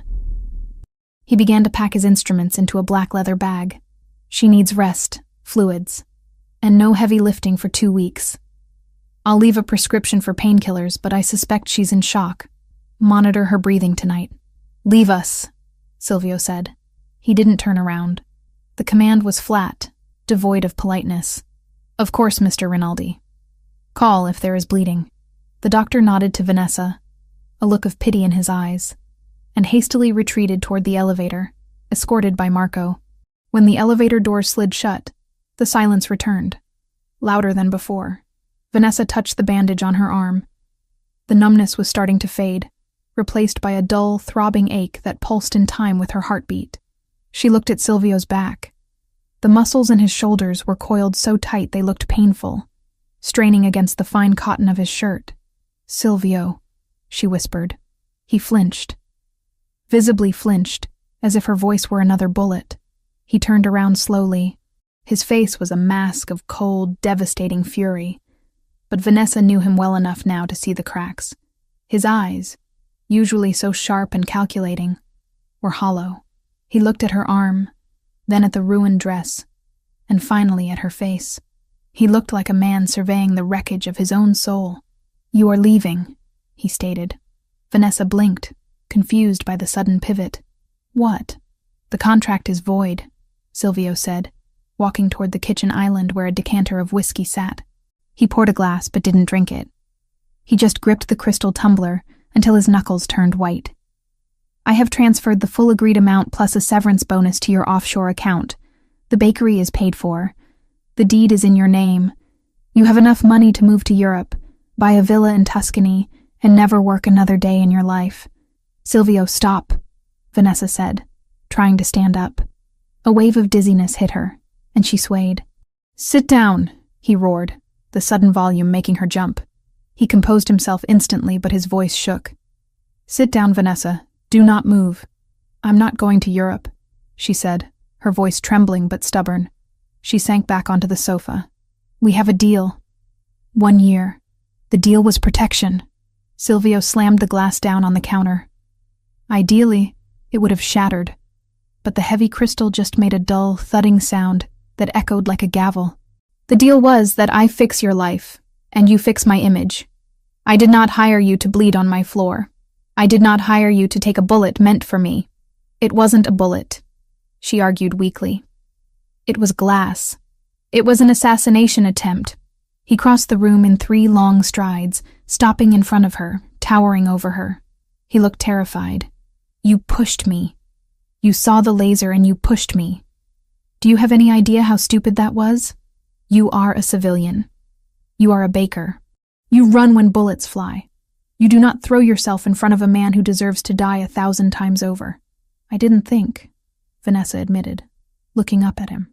Tears pricked her eyes, not from pain, but from the overwhelming intensity of his fear.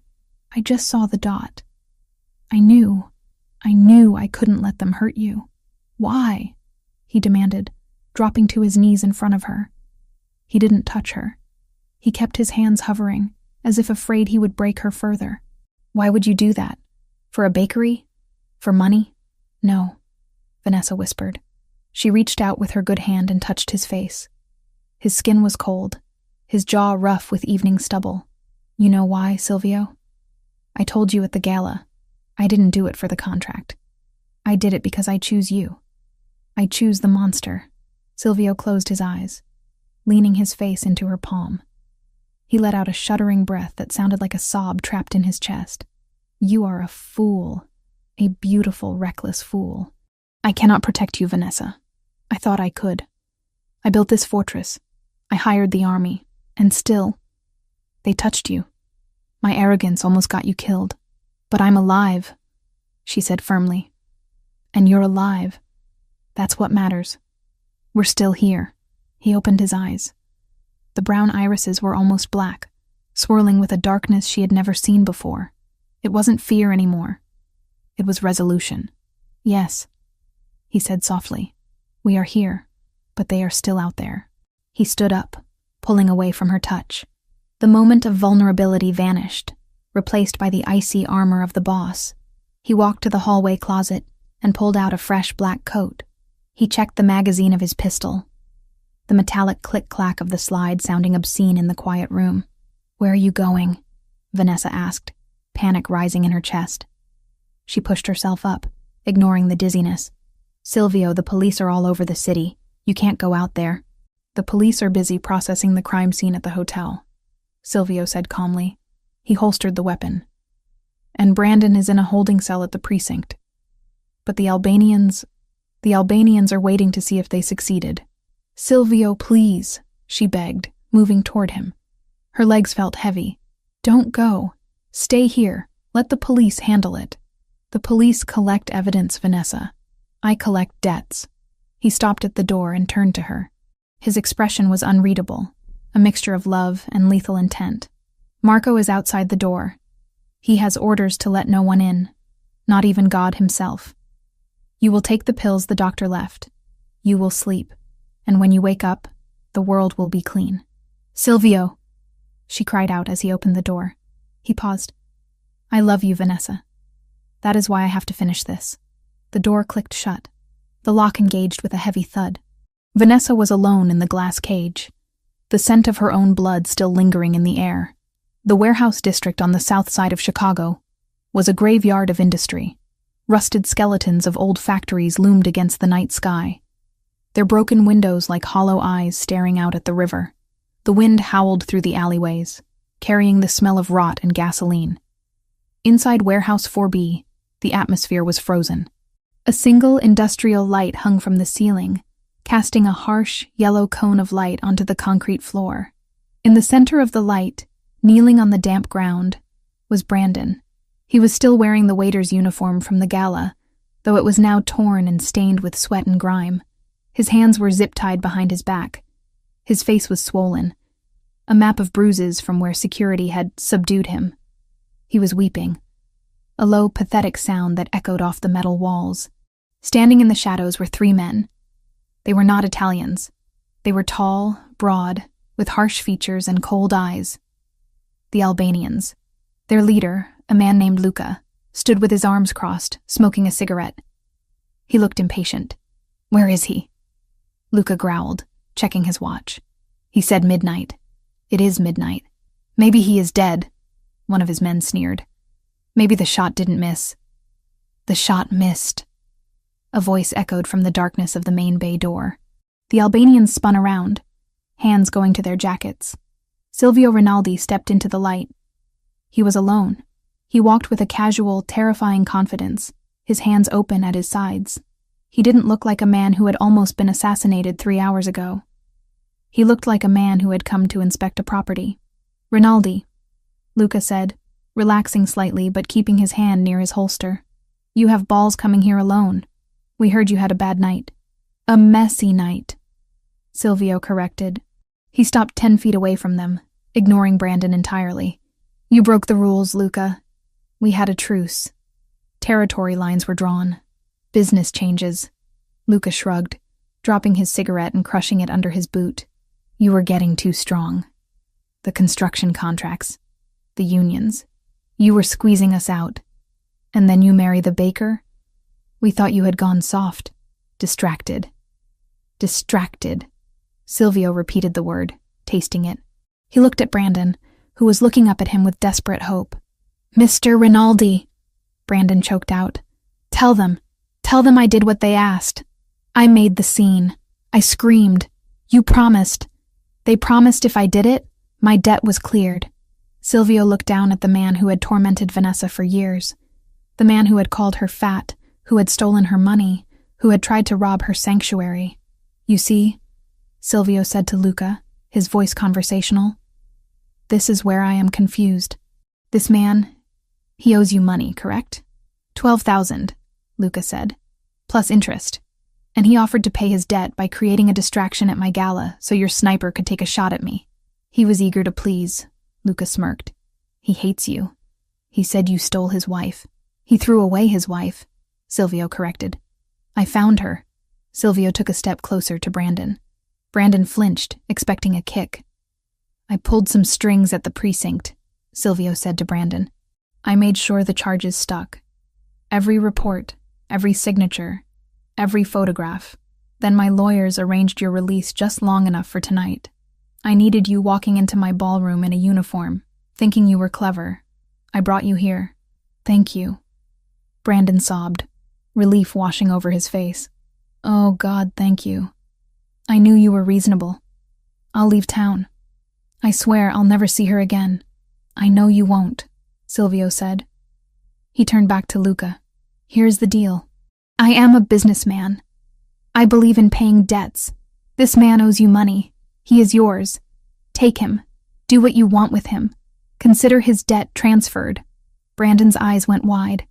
What? No, you can't. Luca laughed, a harsh barking sound. You brought him to us? As a gift? As a payment, Silvio said. For the bullet. You are a cold bastard, Rinaldi. Luca grinned, motioning for his men to grab Brandon. I like that. Maybe we can renegotiate the territory after all. You give us the docks. We forget this happened. 2 Albanians grabbed Brandon by the arms. He screamed, thrashing against them. Silvio, please. She loves me. Vanessa loves me. She won't forgive you. Silvio didn't blink. She despises you. You are a ghost, Brandon. As the men dragged Brandon toward the back exit, Luca stepped forward, extending a hand. So, we are good? No more war? Silvio looked at the extended hand. Then he looked at Luca's eyes. You misunderstand, Silvio said softly. What?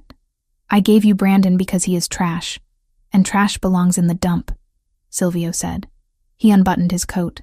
But you fired a weapon into a room where my wife was standing. You made her bleed.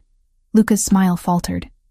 He saw the shift in Silvio's eyes, the total absence of humanity. He reached for his gun. He was too slow. Silvio drew his weapon with a speed that blurred in the yellow light. Bang, bang. 2 shots. Center mass. Luca crumpled backward, a look of shock frozen on his face. The 2 men holding Brandon dropped him and reached for their weapons. Silvio didn't seek cover. He walked forward, firing with rhythmic precision. Bang! The man on the left fell. Bang! The man on the right spun around, clutching his shoulder, and Silvio finished him with a second shot to the head. Silence returned to the warehouse, broken only by Brandon's hyperventilating sobs. Silvio stood over the bodies. He checked them, kicking the guns away. Then he turned to Brandon, who was curled in a fetal position on the floor, surrounded by corpses. Please, Brandon whispered. Please don't kill me. Silvio holstered his gun. He adjusted his cuffs.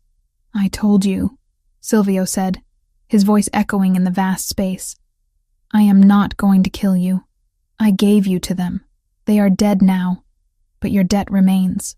He walked toward the exit. Wait, Brandon screamed. You can't leave me here. The police. The bodies. They'll think I did it. I'm the only one alive. Silvio paused at the door. He didn't look back. Exactly, Silvio said.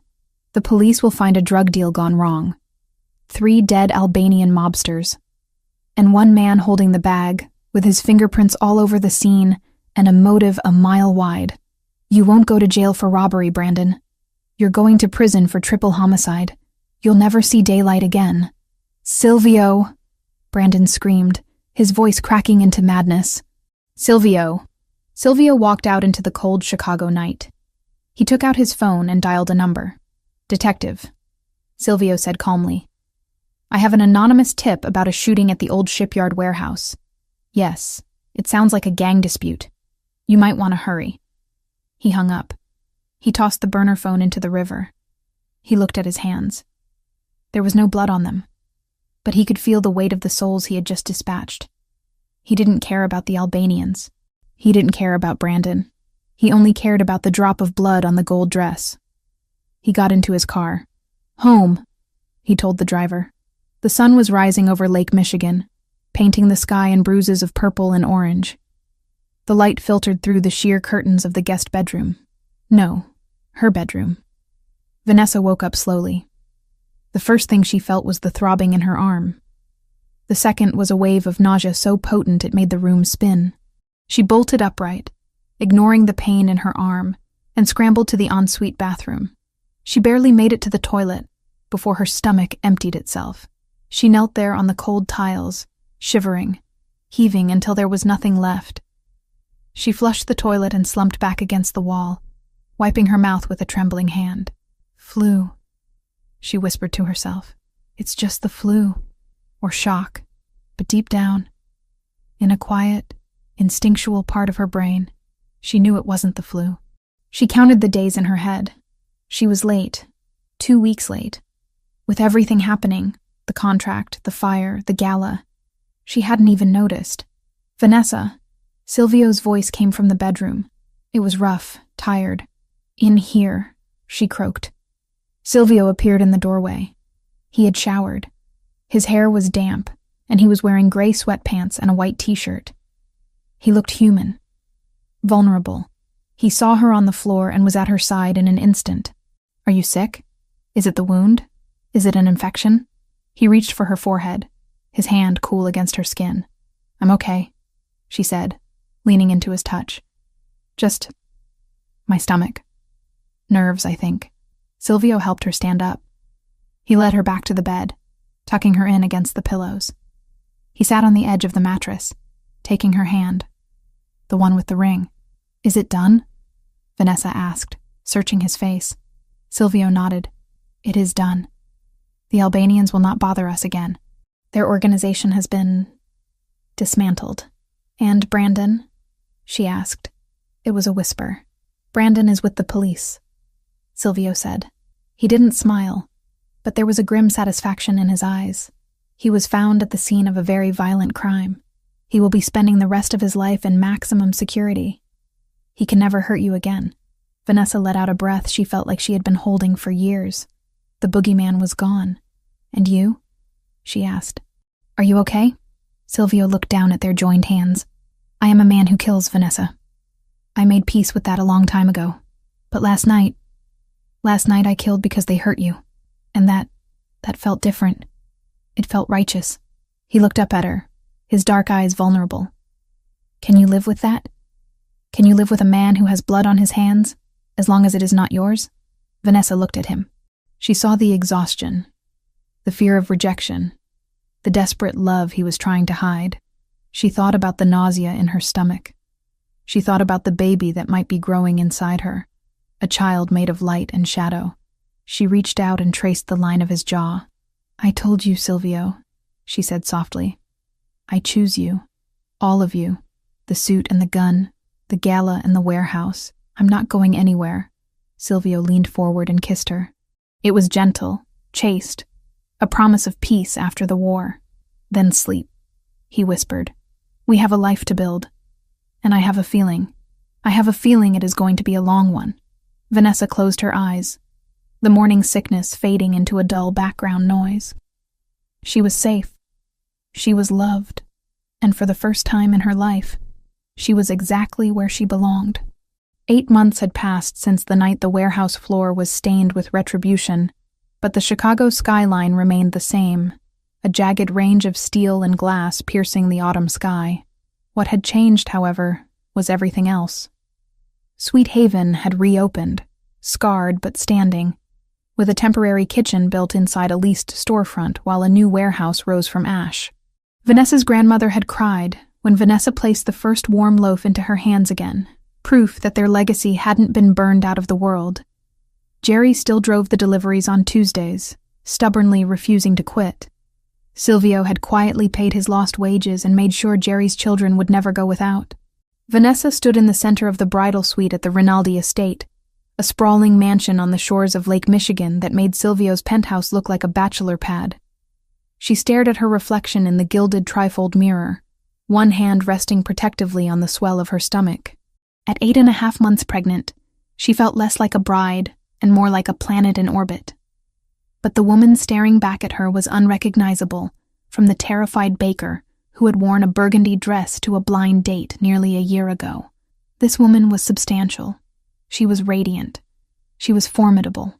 Hold still, Ness, or I'm going to stick you with this pin, Jessica warned, kneeling on the floor surrounded by layers of ivory silk. I can't help it. Vanessa laughed, a rich, throaty sound. He's kicking again. I think he knows today is a big day. He wants to walk down the aisle himself. He can wait, Jessica muttered around a mouthful of pins. She stood up, smoothing the skirt of the custom gown. There, perfect. Look at you. Vanessa looked. The dress was a masterpiece of engineering and art, designed specifically to accommodate her heavily pregnant form without hiding it. It wasn't a tent. It was a celebration. The bodice was encrusted with thousands of tiny pearls that transitioned into a flowing silk skirt that draped over her bump like water over a stone. The neckline was deep, framing the yellow diamond necklace, the collar, as Silvio called it, that she hadn't taken off since the gala. It fits, Vanessa whispered. Of course it fits, Jessica said, stepping back to admire her handiwork. It was made for you. Just like this life. Jessica walked over to the side table and poured 2 glasses of sparkling cider. She handed one to Vanessa. To the CEO of Sweet Haven Enterprises. Vanessa took the glass, shaking her head. I still can't believe we opened the third location last week. The numbers from the franchise in the Loop are insane, Jess. You're a genius manager. I just organized what you built, Jessica corrected, her eyes shining with genuine pride. You created the recipes. You created the soul of the place. I just make sure the trucks run on time, and the money gets counted. Speaking of trucks, did you see the new delivery fleet? The logo looks amazing. I saw them. Vanessa smiled. Silvio insisted on armoring them, didn't he? The suspension looks heavy. He says it's for potholes. Jessica smirked. But we both know those croissant vans could survive a tactical strike. He doesn't take chances with you or your business anymore. No, Vanessa agreed softly, rubbing her thumb over the condensation on the glass. He doesn't. The door to the suite opened without a knock. Jessica spun around, ready to scold whoever was interrupting. But the words died in her throat. Silvio Rinaldi stood in the doorway. He was breathtaking. He wore a tuxedo of midnight blue, so dark it appeared black, with a velvet lapel that caught the light. His hair was trimmed sharp, his jaw freshly shaven, and he carried himself with the regal, predatory grace of a king entering his court. But it was his eyes, those dark, intense eyes, that sucked the air out of the room. They locked onto Vanessa and didn't let go. You can't be here, Jessica shrieked, waving her hands. It's bad luck. You're not supposed to see the bride before the altar. Silvio didn't even glance at her. He walked into the room, his gaze fixed on Vanessa, as if she were the only source of gravity in the universe. I make my own luck, Silvio said, his voice a low rumble that vibrated in Vanessa's chest. And I needed to see her. Jessica looked between them, saw the electricity arcing across the room, and sighed. Fine. I'll give you 2 minutes. But if the cake collapses, I'm blaming you, Rinaldi. She grabbed the bottle of cider and slipped out the door, closing it softly. Silvio stopped a foot away from Vanessa. He didn't touch her immediately. He just looked. He scanned her from the pearl-encrusted bodice to the swell of her belly, down to the hem of the silk skirt, and back up to her face. His expression wasn't just love. It was reverence. It was the look of a man witnessing a miracle. Vanessa, he breathed. Hi, she whispered, suddenly shy under the intensity of his inspection. Do I look okay? I feel huge. You look... Silvio struggled for the word, shaking his head. He closed the distance and fell to his knees. Vanessa gasped as the most feared man in Chicago, the boss who controlled the docks and the unions, knelt on the floor in his custom tuxedo, disregarding the pristine fabric. He placed his large, warm hands on either side of her stomach. You look like life, he said, pressing his forehead against her bump. You look like everything I ever wanted and never thought I deserved. The baby kicked hard against his cheek. Silvio laughed, a sound of pure, unadulterated joy that he reserved only for this room, only for them. He is strong, Silvio murmured, kissing the silk covering her belly. He is ready to fight the world. He better be ready to sleep through the night first, Vanessa teased, threading her fingers through Silvio's dark hair. Silvio, stand up. You're going to ruin your knees. He stood, towering over her again, and cupped her face in his hands. His thumbs brushed over her cheekbones. Are you happy? He asked, his eyes searching hers for any trace of the fear that used to live there. Is this what you want? There is still a car waiting out back. You can run. You can take the money in the bakery and leave the danger behind. Vanessa covered his hands with hers. Silvio, look at me. He held her gaze. I have a business that I built. I have a best friend who runs it. I have a son kicking my bladder. And I have you. Why would I run from the only place I've ever felt safe? Because I am a dangerous man, he reminded her. Because my world has sharp edges. And I have armor, she said, nodding to the dress, then to the ring, and finally to her heart. We're partners, Silvio. You handle the shadows. I handle the light. And we meet in the middle. Silvio leaned down and kissed her. It wasn't hungry or desperate like their first time. It was deep, steady, a promise sealed in breath and bone. It was a vow spoken without words. 2 minutes are up, Jessica yelled through the door. Silvio pulled back, resting his forehead against hers for one last second. "I will see you at the altar, Tesoro. My treasure. Try not to run." "I can't run," she laughed, patting her stomach. "I can barely waddle." Silvio smirked, that arrogant, charming tilt of his lips returning. "Then waddle to me. I will be waiting." The ceremony was held in the estate's sunken garden, a marvel of landscape architecture surrounded by high stone walls covered in ivy. It was beautiful, filled with white roses and golden ribbons. But Vanessa, with her honed instincts, noticed the other details too. She noticed that the gardeners standing by the perimeter were wearing earpieces. She noticed the slight bulge of shoulder holsters under the tuxedos of the ushers. She noticed that the drone flying overhead wasn't just for photography. It was surveillance. 8 months ago, this would have terrified her. Now, it was just background noise. It was the hum of the machine that kept her safe. The autumn air was crisp, carrying the scent of burning leaves in Lake Michigan. The string quartet began to play a slow, haunting version of Can't Help Falling in Love. The guests stood. There were hundreds of them. Politicians, business tycoons, associates from the family, and the entire staff of Sweet Haven Bakery, who had been given the day off and flown in on a private charter. Vanessa walked down the aisle alone. Her parents were gone, and she had refused to let anyone else give her away. She belonged to herself until she chose to give herself to him. Silvio stood at the altar, flanked by Marco. He watched her approach with an intensity that made the rest of the world fade into gray. He didn't look at the guests. He didn't look at the priest. He looked only at her. She was halfway down the aisle when the sound tore through the serenity of the garden. The high-pitched wail of tires locking against asphalt echoed from the main driveway just beyond the garden wall. It was followed by the roar of an engine revving aggressively. The reaction was instantaneous. Silvio didn't flinch, but his hand moved inside his jacket. Marco stepped forward, shielding Silvio. The gardeners dropped their rakes and drew automatic weapons from beneath the flower bushes.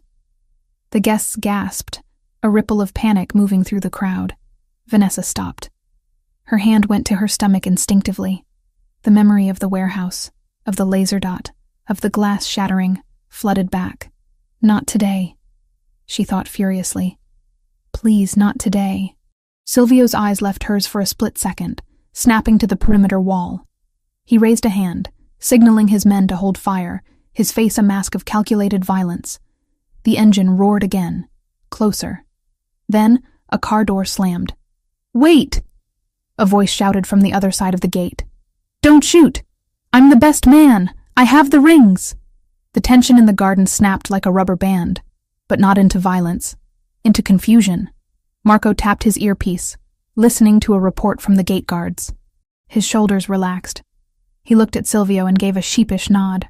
"It's Dante," Marco whispered loud enough for the front row to hear. "His car broke down on the highway. He borrowed a delivery scooter to get the rings here, then hitched a ride with the caterer's late van. He told the driver to floor it." Silvio let out a breath, his hand coming out of his jacket empty. He looked at Vanessa. She stood frozen in the middle of the aisle. Then, she started to laugh.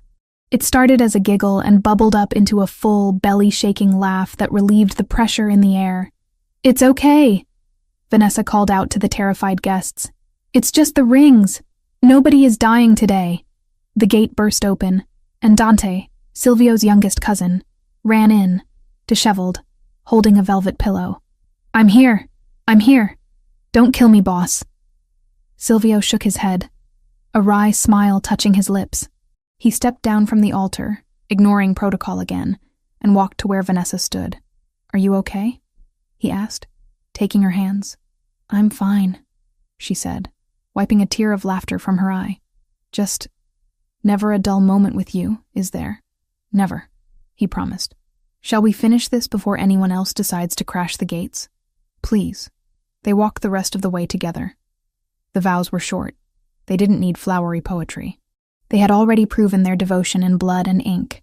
"I, Silvio, take you, Vanessa, to be my wife, to protect you when the world burns, to honor you when the silence falls, To love you until my last breath leaves my body. I, Vanessa, take you, Silvio, to be my husband, to stand with you in the shadows, to be your anchor in the storm, to love you and the family we are building forever. When Silvio slid the simple gold band onto her finger, next to the massive diamond, Vanessa felt a sense of completion so profound it made her lightheaded. By the power vested in me, the priest said, looking slightly relieved that no shootout had occurred, I pronounce you husband and wife. You may kiss the bride. Silvio didn't wait. He pulled her close, mindful of the baby, and kissed her with a passion that made the guests cheer. It was a kiss of victory.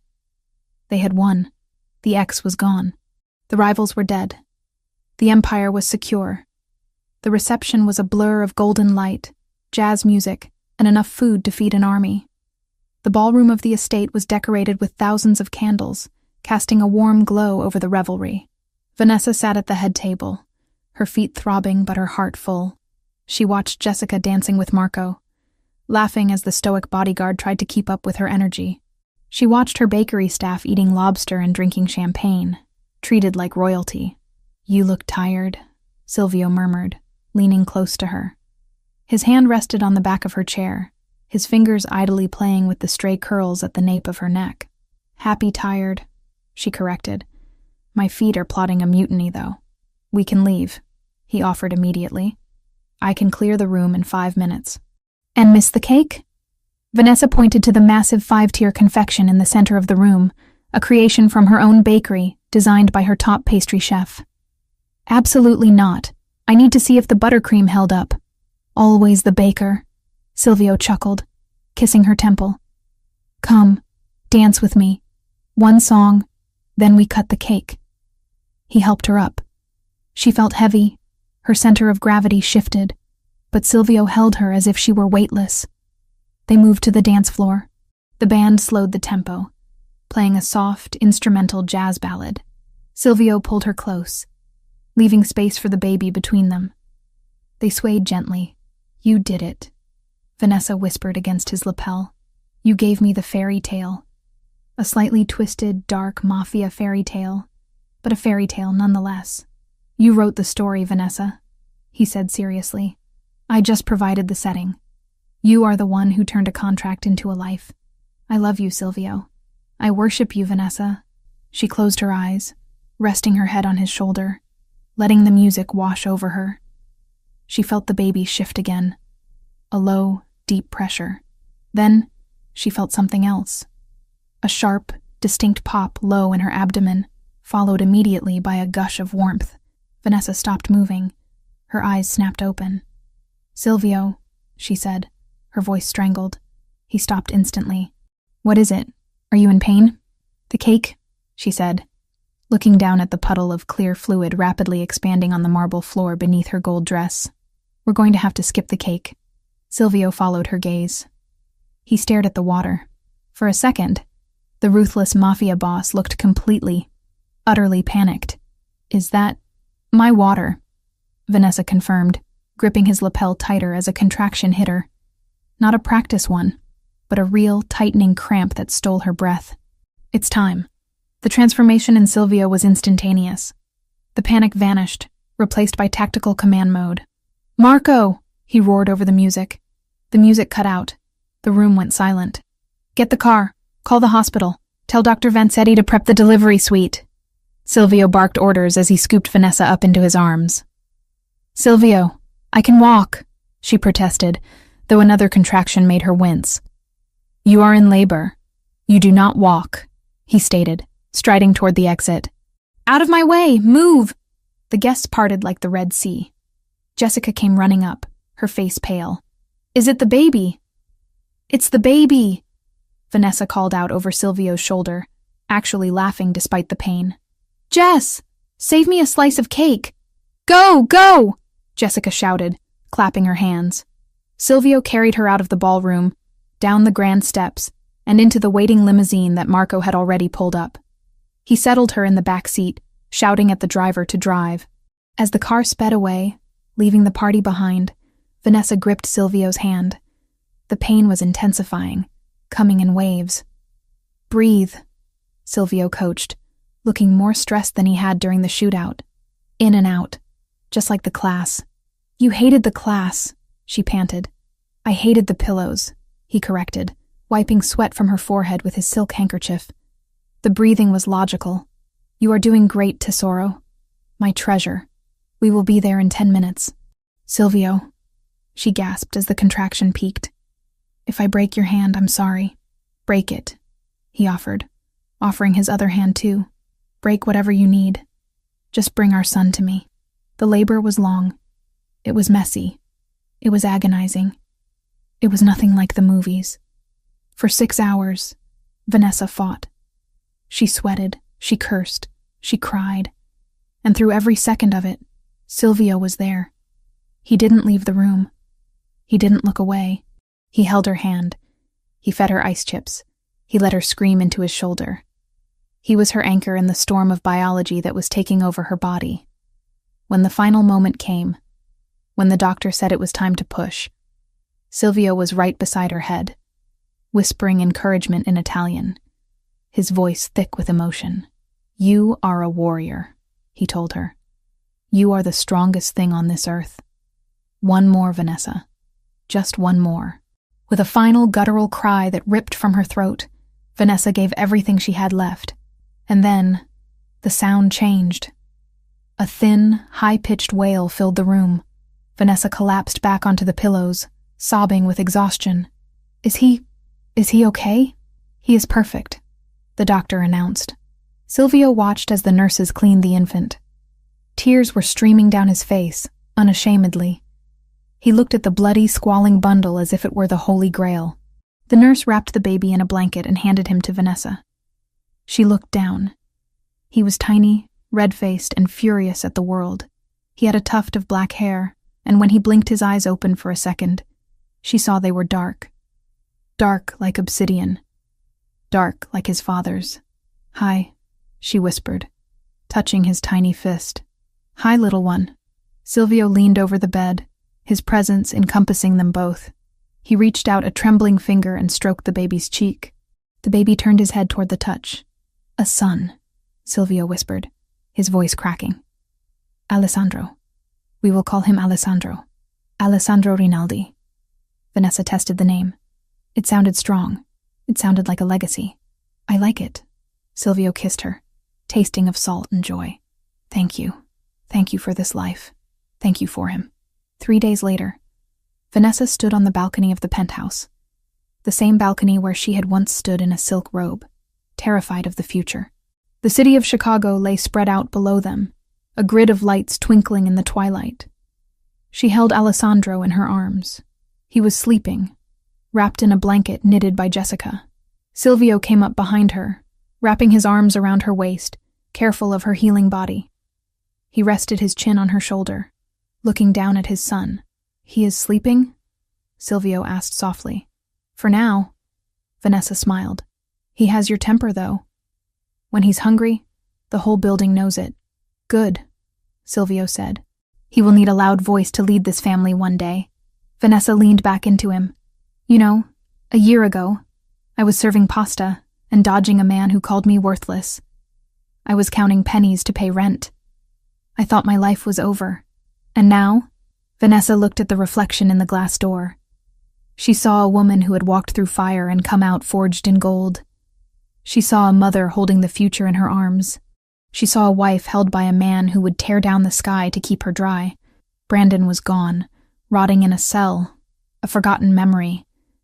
The Albanians were a ghost story told to frighten new criminals. Sweet Haven was an empire of sugar and flour. Now, Vanessa said, turning her head to kiss her husband. Now, I think the contract was the best deal I ever made. Silvio smiled, the dangerous, possessive smile of the Mafia boss, softened by the love of a father. It was not a contract, Vanessa, he whispered, tightening his hold on his world. It was destiny. Below them, the city moved on, unaware of the kings and queens watching from above. But in the penthouse, surrounded by glass and steel and love, the Rinaldi family had finally, truly, come home.